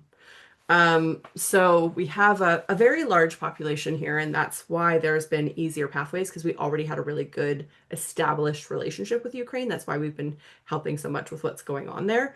Um, but yeah, the majority of refugees come from one place, and you have to be under very specific. The refugee qualification is more like an international thing that gets decided upon about what's happening. And I have seen a lot of people saying to me, especially since the content that I make, when I'm saying like, hey, come here safely, come here through open pathways that we have for you. We are not accepting refugees at this time from the US, even if content creators are using that label. And I say that because it is so very specific what you have to be qualified Yes. for. And it isn't something as like what we see in like a fictional version of The Handmaid's Tale, as horrible as that is, and as based on real life as she wrote that book. But to be perfectly blunt, it needs to be like bombs dropping entire apartment blocks. It has to get to such a point that it's deemed like absolutely people need to be fleeing to other borders. And unfortunately, we're not at that point in the US. I know people are in danger. I'm not negating any of that. It's definitely fascism. People in TV, like German TV currently is just full out calling it Yeah, I fascism saw and Trump that. a fascist, Yeah. Yeah. and comparing him to Hitler. So I feel like when Germany starts doing that, maybe listen to them. Um, but Or listen to them years ago when they started calling it. That would have yeah, been great. Yeah. but there's still the Super Bowl. There was still the Grammys. Like, there's still red carpet events. People are going about their daily lives. There are still people that I'm getting like all the time where I see online going like, "What do you mean? What's going on? I didn't hear about Minnesota." So it's Oh, not I that, get those comments all the time where it's like, especially on my post where I was like, Canadians really shouldn't be taking vacations to the US. You know, people hated that because Americans were commenting and they were like, "What do you mean? Nothing's changed. Like, it's perfectly fine over here." And then I go to their page and it's like a white woman in, I don't know, like New York or something. Like, okay, and maybe even you're doing okay, but a lot of other people aren't, and in general, it's not a safe place to go Well, and mhm, right that's now. also kind of like why I did say, and again, please, progressive lefties, take it with a grain of salt. It's not for you. That's partly why I said Handmaid's Tale is a great like in, because I think it does also highlight like what kind of events we're talking about, like mhm, the severity as yeah, well, because by the point that people are, claiming refugee status in Canada in this fictional story, it's like, it still does look very different than the US in its current, most immediate, like today, February 5th, 2026 form. And also important to note is like across all states. mhm, That's another Yeah. thing because, right now we're seeing Mhm. certain things happen in certain cities within certain states, but, that isn't, we're closer to like balkanization maybe than of the US than anything. But so coming back to the 2S LGBTQIA plus community and a little queer joy, I saw that Yay. our favorite person, just I think ever, probably for Marta and I, Kristen Yes, Stewart, 100%. said she has bought a theater, a physical standing building theater. It's a very important historic one, the Highland Park Theater. Now, obviously, this isn't Canadian news, but I think it's really interesting because to see people in the industry, especially, younger people, relatively young. I like to think Kristen Stewart's young because she's in her mid 30s also. um, That very is but young, young. yeah, very young, basically a very young. teenager. She's purchased this theater, and it's kind of coming off of the heels of her really, I'd say, coming into her own, not only choosing more and more interesting projects that she's passionate about as an actor, but very specifically moving into directing and producing and being a really important and much needed voice in media for indie filmmakers. Mhm, And I think that I what I find really interesting about like what she is doing is it does remind me a lot of like kind of she's got almost like a Canadian filmmaker vibe to her, because a lot of people who work in film in Canada are very scrappy and really passionate, and we have a lot of incredible storytellers in general, but specifically queer storytellers, as in storytellers who are queer, but also people who are really good at telling queer stories. So mhm, um, I just was really excited to see that. Like we saw last year, like at the, I think it was in October, they announced a group of investors, including some Canadians. So there's a director, Zach Lipovsky and Finn Wolfhard. So there was a group of investors, including some Canadian talent in Vancouver last year that bought the Park Theater, and they're not going to be running it like them personally. The team that runs the Rio Theater, Vancouverites will be familiar. They are going to be running it. Well, a fantastic woman named Corinne, who's like the badass CEO lady, as per her Instagram, is going to be running it. But it's just, I think it's really cool to see people, especially younger people, setting such important value in like physical shared spaces for media. I think that really says something that we see people investing in actual buildings that they intend to renovate and, develop a really strong community in, rather than moving into, investing in like digital spaces, the next streaming platform.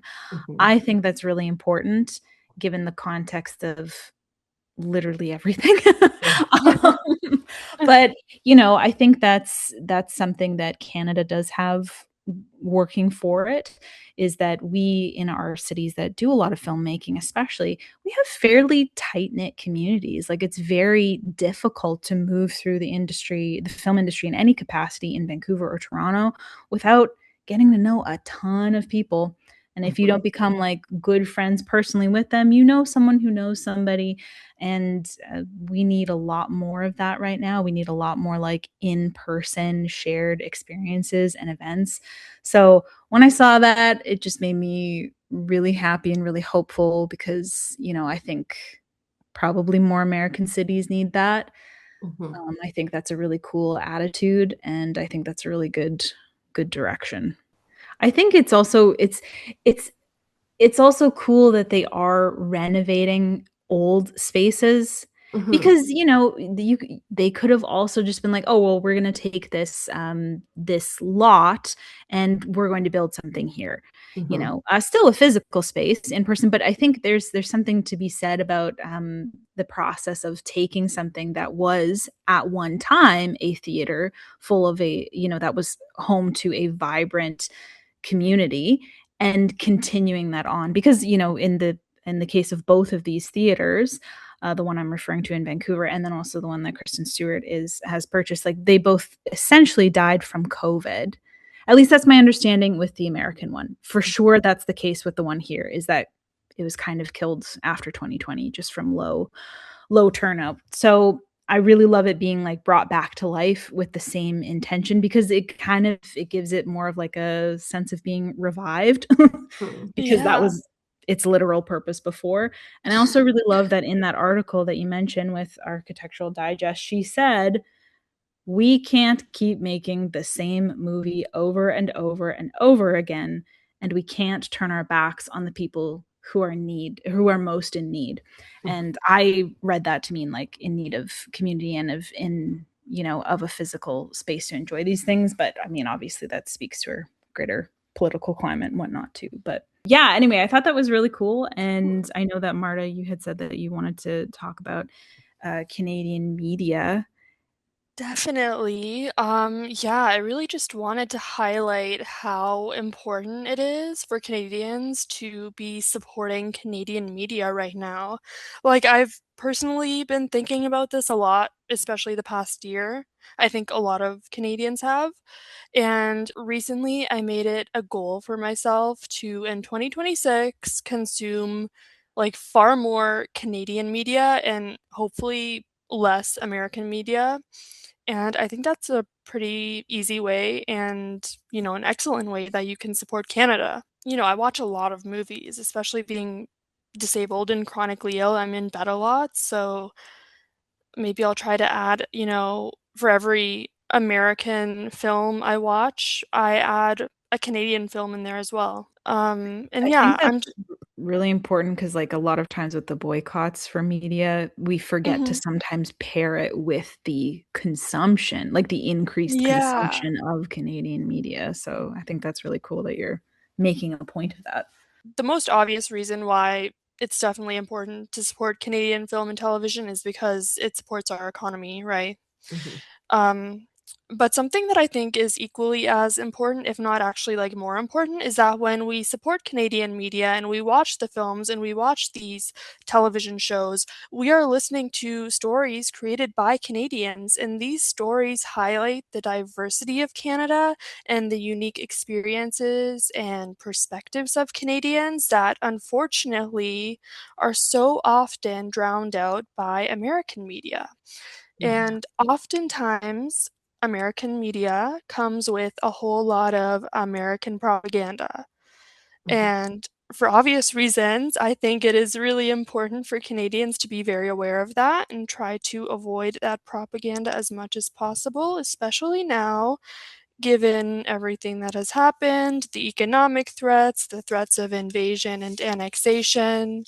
Canada is so unique and so diverse, and there are so many different cultural groups and important voices with stories to tell. And we deserve to have our voices heard, and we also deserve to be the ones to tell our stories, which Yeah. reminds me of something that I wanted to bring up that I saw online a few weeks ago. I am sure that a lot of Canadians already know about this. I know that we have discussed it together. There's currently a Netflix series that I believe is actually in production right now, and it is about a bus crash that tragically ends up taking the lives of several hockey players. And if you're Canadian, you probably are thinking, wow, that sounds kind of familiar. Mhm. Um, the show takes place in Minnesota, but it does sound a lot like it was inspired by the Humboldt Broncos bus crash that took place in 2018 in Saskatchewan Yeah. and tragically took the lives of 16 people, and 13 others were injured. And Canadians are very upset about this, rightfully so. Since this was announced, family members of some of the victims have expressed just how upset they are. Some have mentioned that they are upset that they weren't even contacted. They had no idea this was going to be happening. And I was actually just reading an article on CBC last night that discusses this, and we're going to link that below so you can read the whole thing because it goes into a lot more detail. But I will say the article does mention that CBC reached out to Netflix, and Netflix did respond and basically said, like, oh no, this show isn't inspired by any real life events. Uh, yeah, side eye. But, I find that hard to believe. The stories are just, they sound way too similar. And, anyways, I brought that up because, like I said, I think it's so important that Canadian stories are told by Canadians Mhm. because I don't want our voices to be drowned out. When I was reading about this, I was seeing people who were upset who were saying, I don't know if you guys remember, but at that time, people, I'm not going to cry. People put hockey sticks out on their porch. Oh, I Yeah, am going to cry because emotional. they said that they wanted the players to be able to find their way home. And oh, I didn't Wow. expect to cry. And there are people who still have those hockey sticks out on their porch. And Yeah, when they read about this story, they were like, What are you doing? Why are you turning yeah, this into some American show?" And also, mhm, like, from what people are assuming, like spinning it to be like overcoming the odds hero story. And yeah. if you And a still lot have, of the family members were really upset about that Mhm. part because, they're still grieving. I mean, this didn't happen that long ago. No, I mean, clearly, the way that it suddenly Yeah, just affected me, and like I just said, I am not a crier, but it was a really traumatic event for this country. Um, yeah, and it gets brought back up quite often, and we just also recently had a big tragedy here in BC and Alberta with another three hockey players who were killed in an accident. And I think it refreshes that every time that that kind of news mhm. comes up, and to hear that Netflix is making a show out of it just feels really, especially that nobody in the families were contacted. Yeah, I mean, like I said, this is a Canadian story. I think if they were going to create a film, it should be made Hmm. in Canada. It should be a Canadian production. The families should be on board Hmm. and, they should be respected, you Well, know? Can I be a bitch for a sec? Of course. always. The answer is always yes. um think honestly, it like because part of it is, obviously Netflix is going to say, I mean, nobody has a monopoly on like crashes that Hmm. kill, Yeah. you know, young hockey players. I think for me, like this story highlights something else as well, which is just that, like, we just had heated rivalry. Mhm. This is Mhm. kind of coming on the heels of it. Admittedly, like, both were probably in pre-production, around similar time. I'm not saying that, this is like in response to in a million ways. But I just think it's so interesting that in the very Canadian driven story about hockey, it's based on a book written by a Canadian, a woman, and it's celebrating a queer love story where hockey is the setting, Mhm. Mhm. and the story is about two people, and it's so human, and it's a lot of people have pointed out that it's very Canadian because, whether we like it or not, our attitudes overall in Canada have been historically, especially recently, quite different than attitudes in the United States towards the queer community. Mhm. And that's only getting Yes. worse and more divided, obviously. But then the American, primarily funded and driven story is trauma porn. Yeah. Yeah. I bet, and granted, I haven't seen it yet, so that might be an Yeah. unfair thing to say, but it's just, I think it kind of speaks to, like, Canada's, like, the storytelling, the things that we're investing in and putting out there. I think there's a lot of creativity, and we undersell ourselves as, like, storytellers. Mhm. Whereas it does feel like a lot of times America is kind of, overall, the industry is putting out the same type of story again and again and again. Yeah.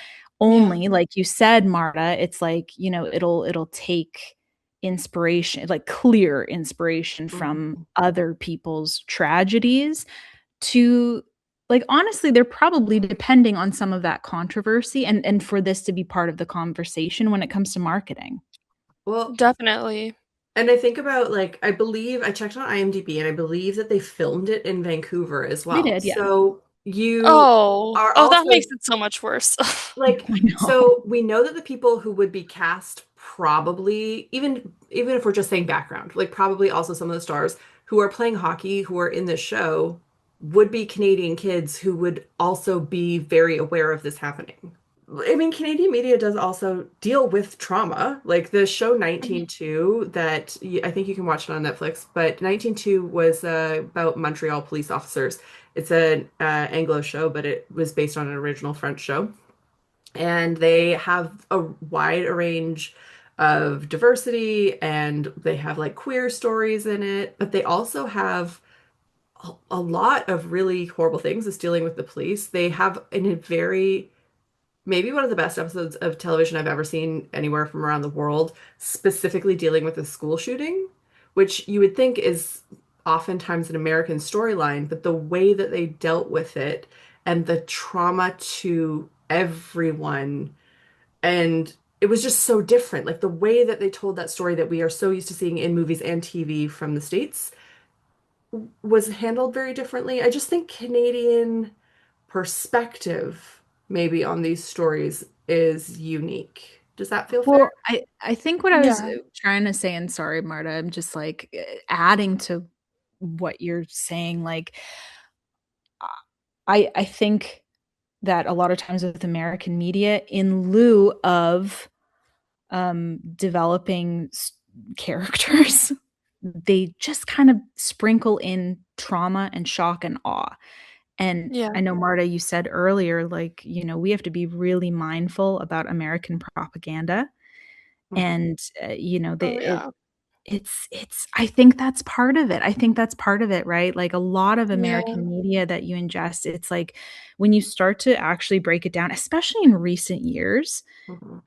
it almost feels like so much of the storytelling is just really dumbed down to the essence of, like, those traumatic events as opposed to, developing characters. Mhm. It's like it's always, oh, this really, really traumatic stuff happens and then the hero overcomes it somehow. And it's just that same story Over and on over on again. yeah, on repeat. And, like, whether we like it or not, media does shape attitudes, and there is a reason why a lot of the most powerful people want control of media, because it's brainwashing isn't like that little, it's not a quick flash during a film with like some kind of secret message. I mean, it could be, but it is also just generally providing the public with only like a certain type of story again and again and again, so it subconsciously gets hammered home.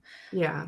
The American exceptionalism shines through with all like things like the hero stories, the Marvel Yeah, movies, that kind of stuff. But yeah. also there's a certain level of because my dad and I have been watching a lot more CBC Gem shows, a lot more Canadian television. And what we have noticed, because we still watch, like our Dick Wolf, Law and Order, Chicago show, like all of those shows too, right? But a lot of times what we've started to notice since watching more Canadian TV is how many American stories if they had healthcare, the plot would be over. Like it, Exactly. Yeah. Oh like my goodness, so yes. many things hinge on like, well, he had to go on a spree killing because he couldn't pay for his cancer, and we're like, Exactly. guys, that's not Oh my normal. gosh, yeah. Like, Yeah, I and posted that. I said in the hockey show they're gonna have they're gonna shoe in a GoFundMe storyline. right, like, Oh my gosh. To clarify, like there were definitely like GoFundMe's for the families for like other additional costs. But yeah, like it totally informs the story, and there are so many stories that literally would not exist or just wouldn't have any stakes yeah, if it weren't for, yeah. their healthcare system, their privatized healthcare system. It is a propaganda piece, but I mean, I guess it's reflective of their reality, but also maybe for me, because I'm Canadian, I would think like, you guys know that this isn't normal, right? Like, if you took like the rest of the world doesn't get why you keep focusing on this piece. And so it's also stunting your ability to tell stories because you're not thinking Yes. creatively of why something else could be happening because you're still so fixated on the thing that you're being denied by the government, and the government works for you. So like figure that's my Yeah, thought. it's definitely, you know, Bailey, you mentioned like brainwashing doesn't just happen. Like, it reminds me of that quote. Who is, I think it's Ernest Hemingway. He, one of the quotes in, I think it's his most famous book, The Sun Also Rises, where he's describing something and he says slowly and then all at once. And I Mhm. feel like that like kind of describes how things have been happening recently, slowly, and Mhm. then, oh my gosh, all at once. Like, there's just everything's going so fast now. Yeah. Yeah. Yeah. Especially with the media. It's Yeah. sorry, I could just, oh my god. All of us could talk about media for so long. Yeah. That's probably rambling on our own, but I do want to hear everything you have to say, Marta. Mhm. This Yeah, is so now I'm just a media podcast, yeah, FYI. media, pop culture. Yeah, Yeah, so I'm gonna talk about Heated Rivalry again absolutely. for, like, the 100th time probably today, but, I wanted to touch on what we have been discussing, which is, like, Heated Rivalry, the show that exists, could not have been made in the United States, and, Francois Arnault actually spoke up about this, like, I think it was CBS Mhm. he went on, and he spoke up about this and said that the creator, Jacob Tierney, actually decided to have the show made in Canada because before, I think there were several US streaming services that were interested in the story, but they had so many notes and so many rules. And Mhm. Jacob Tierney was like, "No, I want to have creative freedom." Like one of the rules I read was like no kissing until episode 5. Just like really uh, like ridiculous stuff. So Jacob was like, "No, I want to have creative freedom." So instead, they made the show in Canada on a small budget with no big name actors, although you could argue Francois is a big name actor. He's pretty successful. And To us, he is. yes, to us he is. And the show has been so, so successful. And I feel like it's so genuine. And I personally have read the book and I love how true they stayed to the book. Because I Mhm. was worried about that, but watching the show, I was like, oh, this is so refreshing, you know, to have a show that stayed so true to the source material and they didn't like take anything out because it was like too graphic, you know, because oh my gosh, two men together. Mhm. Yeah. How scandalous, right? Even though, I mean, we see a lot more graphic stuff when it's like a straight couple. Mhm. And Yes. so that's why, you know, this show just couldn't have been made in the US. Like it would have been a completely different show. I'm sure fans of the books would have been incredibly disappointed. I'm glad it's Canadian and I'm glad that Jacob has come out and said that, you know, they're gonna stick with Canadian talent for season two. I'm really happy about that. I also Yeah, kind of and love that he's been doing press with Francois in French, and they keep like flipping back yeah, and forth French English, where I'm just like, great, uh-huh. that's This is awesome. nice. I love it. Yeah, and so I also wanted to take this opportunity to encourage Canadians to support Canadian streaming services because Heated Rivalry is not an HBO show. It is a Nope. Crave original. Crave is a Canadian streaming service. So, I think Crave is great, you know, but it is a little bit expensive. So if you're looking for an alternative, I really highly recommend CBC Gem. I love CBC Gem. I started paying for it. They do have an ad-supported free tier, so you can still, you know, subscribe and watch the shows for free, but there will be ads. But it is relatively affordable. It's like $5.99 a month, and they have some really great shows on there. They have all 6 seasons of Schitt's Creek, and Yes. rest in peace to Catherine O'Hara. Oh, You know, I just wanted to mention that because that's been, you know, heavy on the heart this week. Don't make me cry a second time. Ugh, I know. we'll Don't make my mention it every quota. single episode. I was like, my When segment's gonna be lighthearted, and now we're just crying. and Working Moms. Have you guys Working seen Working Moms? Moms? I haven't seen that Oh, one. no, I I haven't seen that yet. okay, Working Moms was honestly, I think it was kind of a way in for me, like a reminder of the importance of Canadian television. I mean, part of it is like, you know, if you have friends that have been like on the show or whatever, like you end up encountering a lot of work, but it was Yeah. really cool because I remember watching it because a couple people I knew were in it and they made mention of the fact that it took place in Toronto. Like it wasn't standing in for a different Yeah. city. And it was just so Yeah. refreshing. And I was like, oh, yeah, that's right. That literally does not change any part of the plot at all. And it's filmed in Toronto. So Hmm. why don't they just say it's in Toronto? Oh, they did. That's amazing. I love that. I love that so much. It is one of my biggest pet peeves when stuff like there's a show that's filmed in Gibsons, BC, and it's called Murder in a Small Town, and it's based on an entire series of books that is written by a Canadian author that takes place specifically in Gibsons, BC, this tiny little town on the Sunshine Coast. And it's in Gibsons, and for whatever reason, they keep talking about it as Gibsons. They say they live in Gibsons, and then if they have to like radio in for help somewhere else, it just like suddenly becomes an amorphous, no-name American place. Yeah. And Yeah. they like follow, they keep saying like the First Amendment. And I'm like, what? So it I'm like, kind what of is the reason? What is the reason? I have no clue because it's a Canadian author, a Canadian story with Canadian actors filmed in a Canadian town. And then it just like randomly has, but it's not even specific Americanisms. It's not saying like down in Seattle. It's just sort of like vague American. And so like, Oh my gosh. and it took us the A first like made-up American town. and but they keep calling it Gibson's still. It's just like Gibson's Washington. I have no clue. So the first few episodes we didn't notice, and then suddenly I was like, "Why is he pulling out American money? What's going on?" And we started picking up and going like, "What are they doing? Like, why? Why are you doing this? Just make it Canada. This doesn't make any sense to even the plot. Like it." Yeah, but when you can have pieces in Canada, I really love it. It is a good show, to be honest. It's a Canadian production. It's a good show. It's just confusing.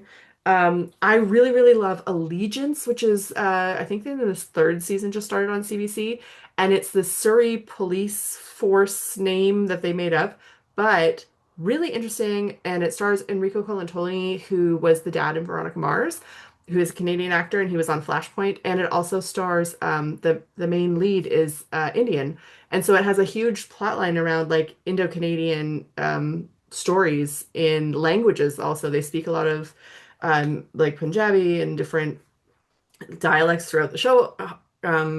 Hudson Williams was on it at one point as a guest star, but I would highly Ooh. recommend Allegiance because it's just like so Canadian. Like they don't hide that it's Surrey. They're proud of it. I also love Baroness von Sketch for that reason. I mean, I love it because I love Canadian comedy. I think that's something that we do extremely well, but Oh it's my like gosh. a nice little way in. It's a short, it's a sketch show.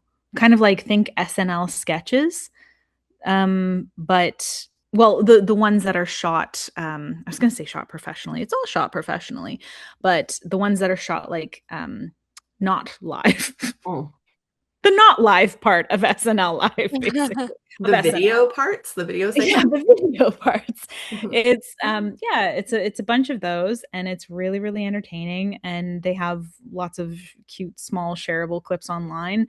But I thought that was another great show on CBC Gem that I really, really enjoyed. And also because the actresses are so talented, like on Working Moms and Baroness von Sketch, it's a lot of women in their 40s and I believe 50s as well now. And I just think it's really, really cool to see women that are over 30 being platformed. I know they exist. But Certainly yeah, not. that's definitely another one I would say.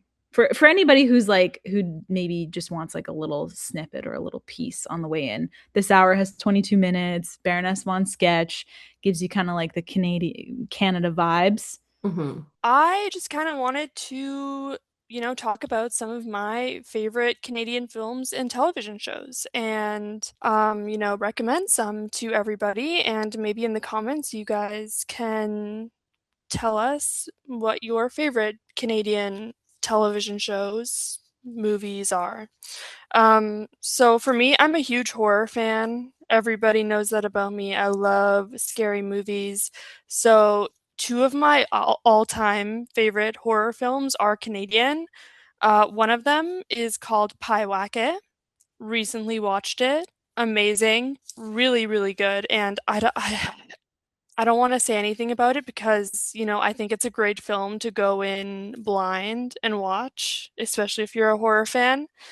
But also Ginger Snaps, which is like a classic, like a cult favorite Canadian. And I actually didn't realize that it was Canadian. And that's one of my, you know, favorite horror films. And I think, Kat, you were saying that it's one of yours as well, or one of It's your favorite Canadian films. sorry, I just had a moment where you called it a classic that I felt extremely old. Because I remember it coming out and watching it with my friends in high school and us all being like, this is so cool. This is such a like Canadian show. Like it was so celebrated at the time as being a Canadian movie. It Um, does have a Canadian vibe. I and rewatched it recently. it's filmed like in Vancouver in like the back alleys of Vancouver and stuff and parts. And yeah, it was definitely one of those moments where we're like, oh, we can like celebrate something Canadian. This is actually cool. And I don't do a lot of horror, but I do like a good vampire werewolf situation. And I Me loved too. that it was like a girl who was being a werewolf. Yes, me too. Because Yeah. you never see that, right?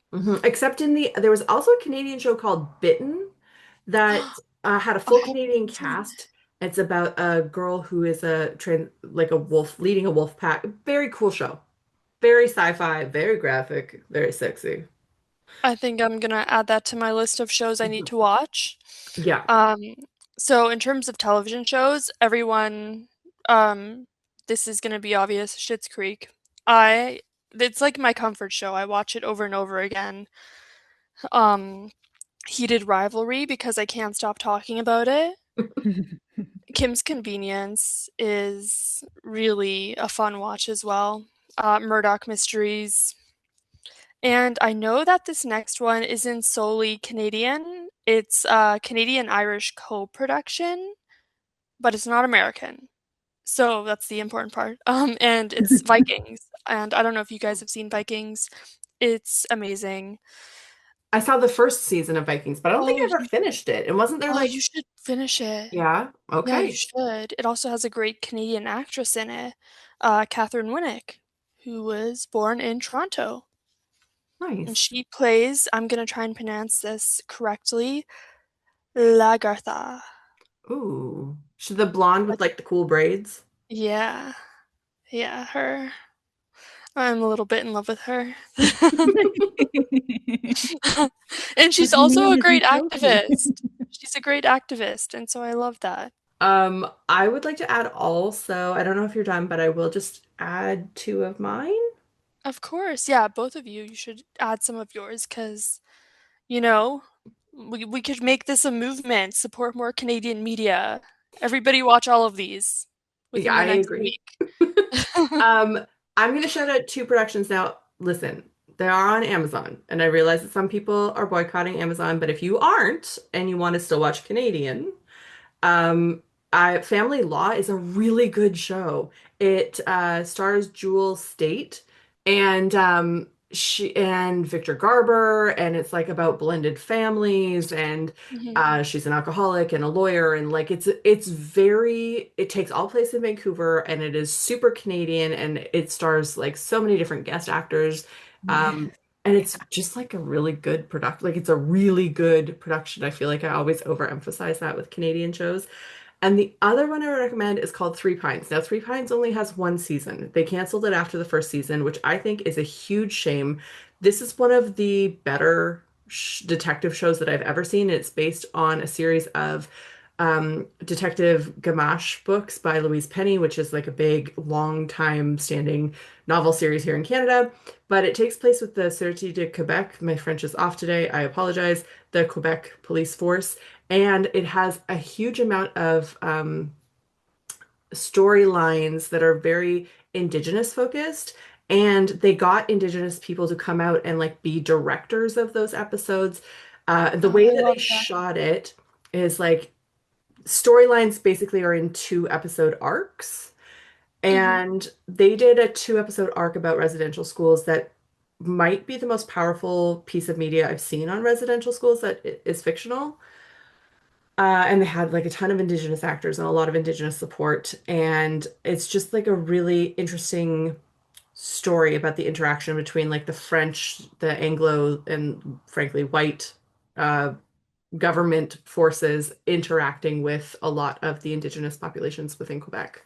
It's called Three Pines. So I would recommend that as well. I think it's good for people to watch shows even if they only had a season before being canceled, just Mhm. because you Yeah. never know.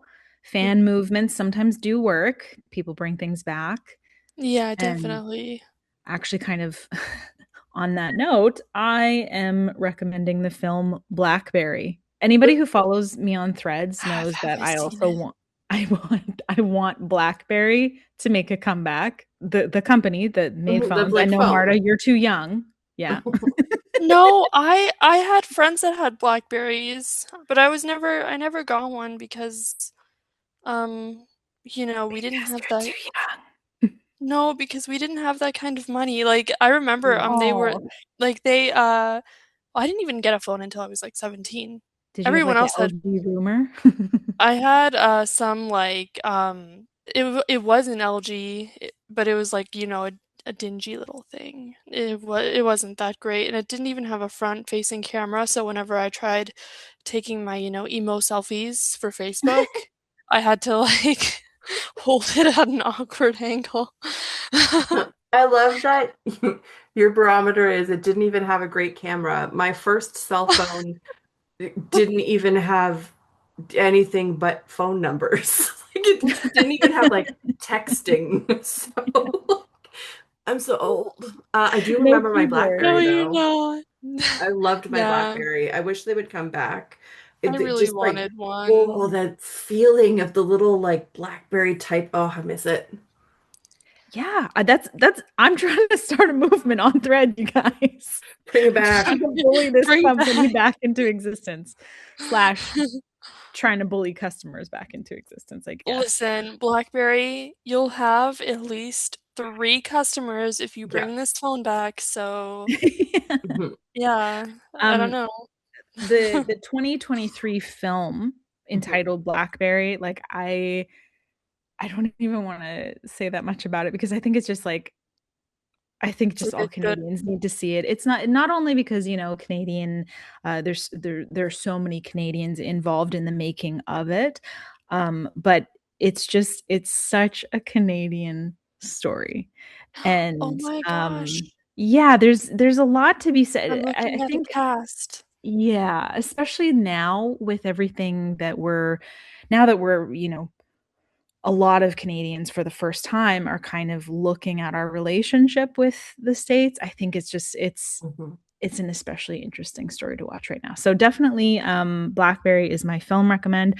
I'm going to stick with Baroness von Sketch and Working Moms as my show recommend, just because there's so many seasons and it's just such an easy, fun watch and like really, really great, interesting, compelling stories. And yeah, women centric. So love that. That's what I'm gonna stick with. But also, I did want to say that I know because I know we normally do a segment that's like hots and bots, and for the bot portion of it, I want to say that one of the most important things that Canadians can do to kind of help fight against foreign interference is not only blocking their bots, but it is like proactively following Canadian content creators and very Mhm. specifically Canadian content creators that are promoting Canadian content and media. So I just want to give a shout out to producer Liz. She's on Instagram, she's on TikTok, she's on Threads, and she's Canadian, working in media. Like she's doing the profesh stuff with the cool interviews with cool people, and just has really not been afraid to make to focus on the Canadianness of it all. Mhm. And she actually, I love that she called out Tate McRae for Someone um needed Yeah. to. yeah, because Tate McRae did do a commercial for Team USA. I literally can't think of a more tone deaf Yeah. time to be doing What that, like a the context of everything and the fact that she's from Alberta. Like it's all just like it's one of those things where that there are powerful people making Mhm. some very strategic decisions. But just personally, like I don't know. Really, did you need the money? I mean, no judgment if you did, but yeah, Judgment. really, Oh, Big really not. judgment, judgment. judgment. No, Yeah. no judgment if she needed money. She didn't Still need the money. judgment. She's a huge pop No, star. no, like I'm not judging a person who needs money for whatever reason. Oh, I don't know. She could okay. be supporting like her whole family. She could have gone broke from whatever. I'm saying I'm not judging her for not having money. I judge her Oh, okay. Oh, for okay. Yeah. taking money. I judge her for taking this Mhm. American money and especially for this thing. Yeah, Yeah. she's getting a lot of like backlash, and I will say I did post a threads about it, a few, because I'm like really angry about it, and I posted a TikTok about it. And there aren't a lot of people in the comments that are like standing up for her. Most people agree. Most Mhm. people are very pissed off, and most people agree. I also just like can't think of another time that this has happened. Specifically Olympic representation, but also even just like country representation. We have a lot of actors who are Canadian actors who live in the States or have dual citizenship. I'm thinking like Josh Jackson, Devon Sawa, Ryan Yeah. Reynolds, just every movie poster I had on my wall as a teenager. But like there's and even like somebody like Lauren Ash was talking about on her podcast this week, or Seth Rogen has said in the past then maybe aren't speaking out because, as Lauren was saying, it's dangerous and she's an immigrant. Like, yeah, she's an Mm. actress, yeah, she's Canadian, but she's living in LA as an immigrant, and it is kind of dangerous for her to be saying stuff. Um, but like I can't remember any time that any of the other Canadian actors that I know who live in the States most of the time have done this. We're seeing people like Simu Liu, who's coming back and being on Dragon's Den Canada. Yeah. And we're seeing like Seth Rogen, who did the voice for, what was he, the SkyTrain voice? Like we Oh, see yeah. them still so proud of being Canadian. And Seth Rogen came back and did like Canada's pottery show for the CBC. It's just so confounding to me. I don't think I've ever, re I can't think of another time that a Canadian was like, and I'm going to be the face of Team USA. What? Like even Celine Dion, who's lived in Vegas for years, didn't do something like that.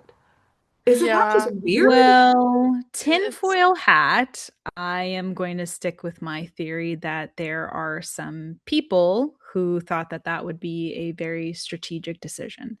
She's from Alberta. Given the context, like yeah.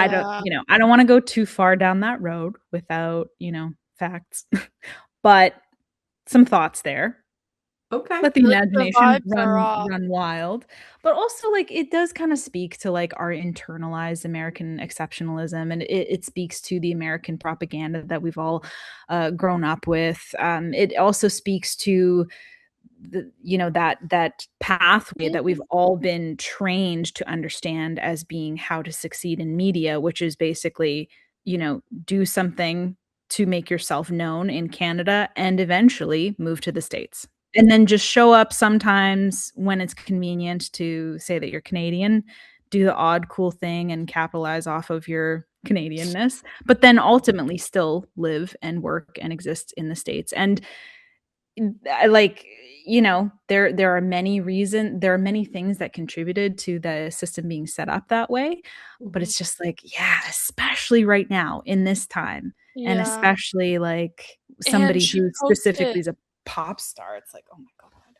she posted like a reply to her on her Instagram stories of her as a child holding like a Canadian flag, and she said, "Y'all know I'm Canada down."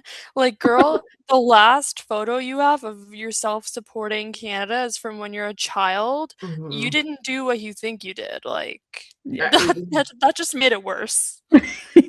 I know. And I think we also all know the Canadian celebrities who genuinely mean it. Like, because Canadians talk, it's a big country, but it's a small country. Like we know that Seth Rogen comes back to Vancouver and like his parents are like active in the community here, and Seth comes back and like does events and deals with them. And then there's people like Jay Baruchel who just made the choice not to go to LA. Like he has had a very long career. I remember him as a child actor. He's still actively working. He's in Blackberry, that movie, Yeah. and How to Train Your Dragon and all the other stuff that he does. And the farthest he decided to go was leaving Montreal to move to Toronto. Like he's not Yeah. going south, and he's stayed here specifically. And I think, it's I always find it very interesting the celebrities who decide to stay here because I'm sure it could be a lot more lucrative for them. But yeah, there are definitely those ones that raise an eyebrow, and I kind of think like you kind of want to be American. You are not. You're only talking about Canada when you put on a buffalo plaid shirt or some double denim. I'm disappointed. I did like some of her songs, but I don't think I'm gonna be listening to them anymore. Off the I playlist with you. did not know who she was because I'm old. She was one of the dance girl moms. Was that her? Something like that. Yeah, I think she was on Dance Moms. Uh-huh. And then she's like a pop star. I only know her of like wearing underpants and doing back bends. Oh, Okay. yeah. That's about it. It's the only clips I've seen of her is just white underpants and back bends. Yeah, she's And getting kicked off of my Spotify. Away there's with you. nothing inherently wrong with being known for doing the back bends in the spanky pants. No, No judgment Oh, there. yeah, no no. judgment. I wish I could do that, Yeah. but, I'd probably pass out, Potts episode. I'm sorry, I'm picturing that now. But Um, speaking of centering, like, trying not to center Americans, I just want to bring it back. I just want to highlight that it was producer Liz who had the, Yeah, you know, producer gumption Liz.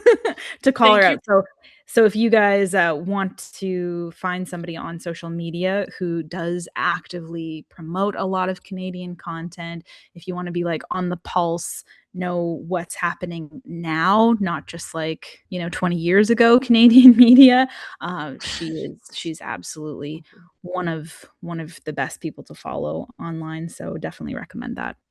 So we talked a little about bots, unless you want to warn us all again about blocking everybody who ever follows us. We can do that. That's my own teasing of Bailey because she's always warning me, you're being followed by bots, block them all.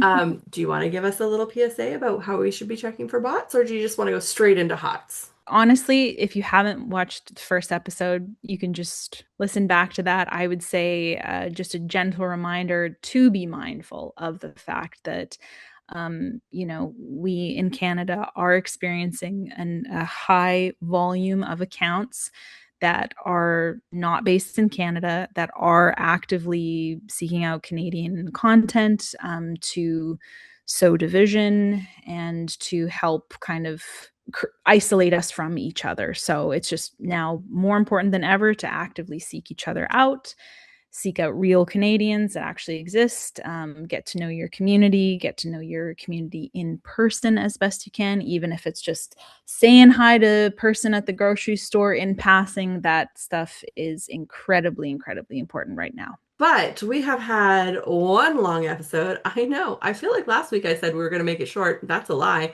I don't think we're ever going to make these short. Which Put this on when you're cleaning. Yes. This is a Mhm. great you need to get stuff done podcast maybe because I have way too much fun talking to you two. I And know, it's fun. I think we need to round it out, end on a happy note. We've all had a cry. We've talked about serious issues.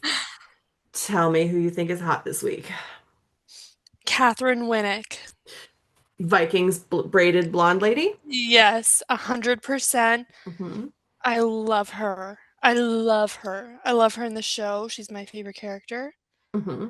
And I love her in real life. Like personally, you are stalking her or Oh, no. No, guys, definitely not. does she have anything Um, new out? She's in Big Sky. I totally forgot this. She's in Big I Sky. Go is she watch. really? She's the lead detective, Jenny Hoyt. I was gonna watch. Everybody's been telling me to watch Big Sky. Oh, also, Keanu Reeves. Sorry, He's I'm just a such a perma. He's just a perma spot on our hot yeah. list. Hmm. Sorry, I'm so greedy. I'm just like, let me just list like 500 hots.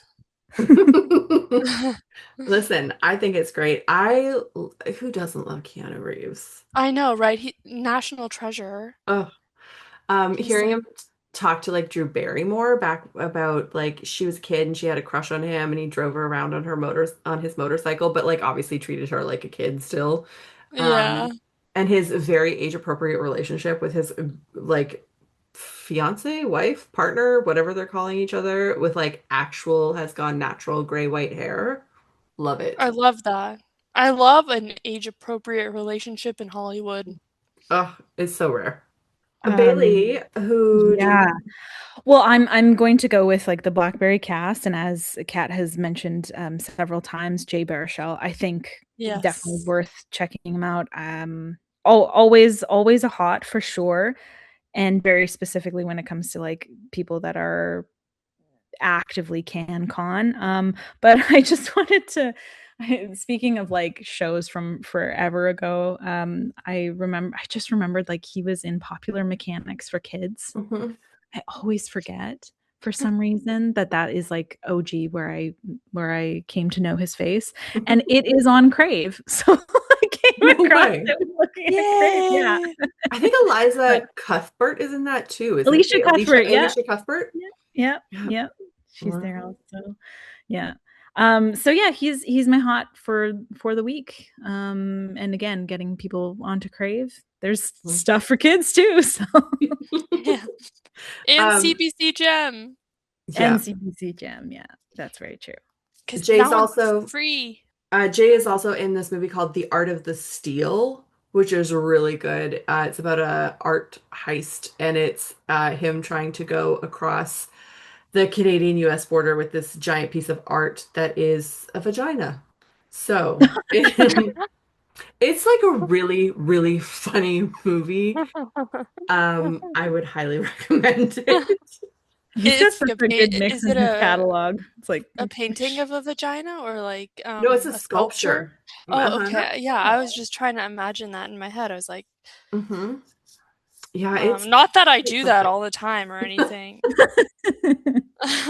Um, yeah, made me it's think of another Canadian icon, Sue Johansson. Um, but yeah, it's really good. I think at one point he pretends to be Mennonite to try to smuggle it across the border too. So it's a really funny movie. It's Oh my gosh. It all 2013. comes back to Mennonite for Hmm. Marta. It all comes back to Mennonite for me. Yeah. I haven't come out as Mennonite yet. Oh my God, I'm so sorry. Oh no, it's okay. I'm just kidding.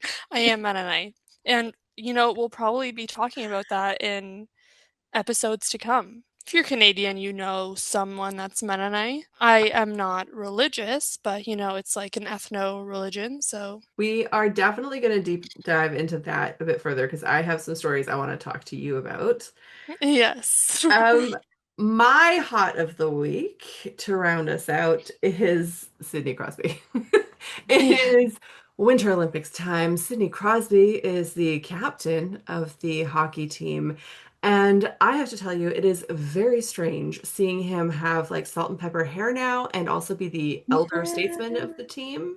Yeah. But he is still beautiful. He is so hot. He is beautiful. He has a a lifetime of skating's worth of butt. And I just feel like that doesn't get appreciated enough. We talk about his gold medals, we talk about his skill as maybe the best hockey player to have ever lived, but I would like you also to keep in mind his booty is pretty great as well. Do we need Uh, to add butts to our bots and hots segment? Bots and butts. yeah, I Bots and mean, butts. Also, I listen. I love that Crosby was like may or may not have inspired the Shane Hollander character, and now he's like a Scott Hunter. Yeah, Oh. it's Yeah. it's all very listen, I'm just saying that there was once an HBO documentary featuring the penguins in which he sat in a child's chair and then couldn't get out of it because the chair stuck to his bodacious booty. So, Bringing it back to butt. Okay, gotcha. but but yes, also we love him for being a Canadian icon. We wish all of the But Olympic yes. we wish all of the Olympic athletes well. I have already watched the big air qualifiers and the opening ceremony as we film this is Thursday will be tomorrow. And so yeah, I'm very excited for that. Stay tuned. I'm sure there's lots of other very hot Olympians. I know that people are very excited about the women's Olympic team that is hockey as well with Sarah Nurse and other people. Not my personal thirst quotient. But there's a lot of people who are loving our Canadian athletes all around. So feel free to thirst over them, but also root for them because unlike Yes. people like Tate McRae, we would like our athletes to win. Yes. We support the Canadian Olympic team, Hmm. just in case anybody was wondering, Hmm. you Yes. know, in case there was any confusion there. Yeah. And bringing it back also weirdly to Jay Baruchel did a great ad for the Canadian Olympic team. That was really awesome. So Oh, yeah, I love that. full circle there. Well, yeah, ladies, this has been quite the chat, and I love you guys for doing this with me every week. It's only been 2 weeks, but I'm going to say every as if it's been a year because these conversations are so long. Uh, It's a lot of fun. Like this is genuinely just like it's really fun. It's like a nice way to end the evening. it's fun and also like a nice way to try to process this, which I think was why we Oh, started. yeah. So, Mhm. I have been putting in the description all the places that you guys can be found below. If you want to find Marta and Bailey and me, you can find us on TikTok and Threads and Substack and YouTube and all over the place. And it'll all be linked down below, along with other things from the show notes, different links and things that we've mentioned here. If you have any questions, if you have stuff that you want us to talk about, if you want to weigh in on who your hot is for the week, please leave that below. And Yeah. I'll pin a comment down below of like your favorite Canadian TV and movie recommendation, maybe where they're streaming as well. Please respond. We would love to build a big list of Canadian content for people to enjoy. I think my last my last words would be just kind of circling back a little bit to what Marta had said earlier. I think it's really important that everybody has some compassion for themselves um, at this time. I mean, all times in general, but also, very specifically, this is such a strange time, and there's a lot of information and a lot of effort to be confusing. And we all have human brains, and human brains require rest and require breaks and also require things that just make you feel joyful. So, if you're like me and you struggle to take part in things that, are joyful because you feel like, oh no, I'm not doing enough or I'm not working, just remember that that is part of it. That's part of the work, is being and enjoying your life. We will talk to you next week. Please remember to like, share, and subscribe. This video is what all the YouTube kids are saying these days. And we will be back in your video channels next week. Smash that subscribe button. Yeah. Yes. Do that. And we will see you next week. I just opened TikTok on our break and I had like 100 comments and I went, nope. Sometimes, do you ever get a sneeze so intense it just like pisses you off? Ugh, like, it's like, what Yes, the I do hell? understand what you mean. This is going in the bloopers at the end.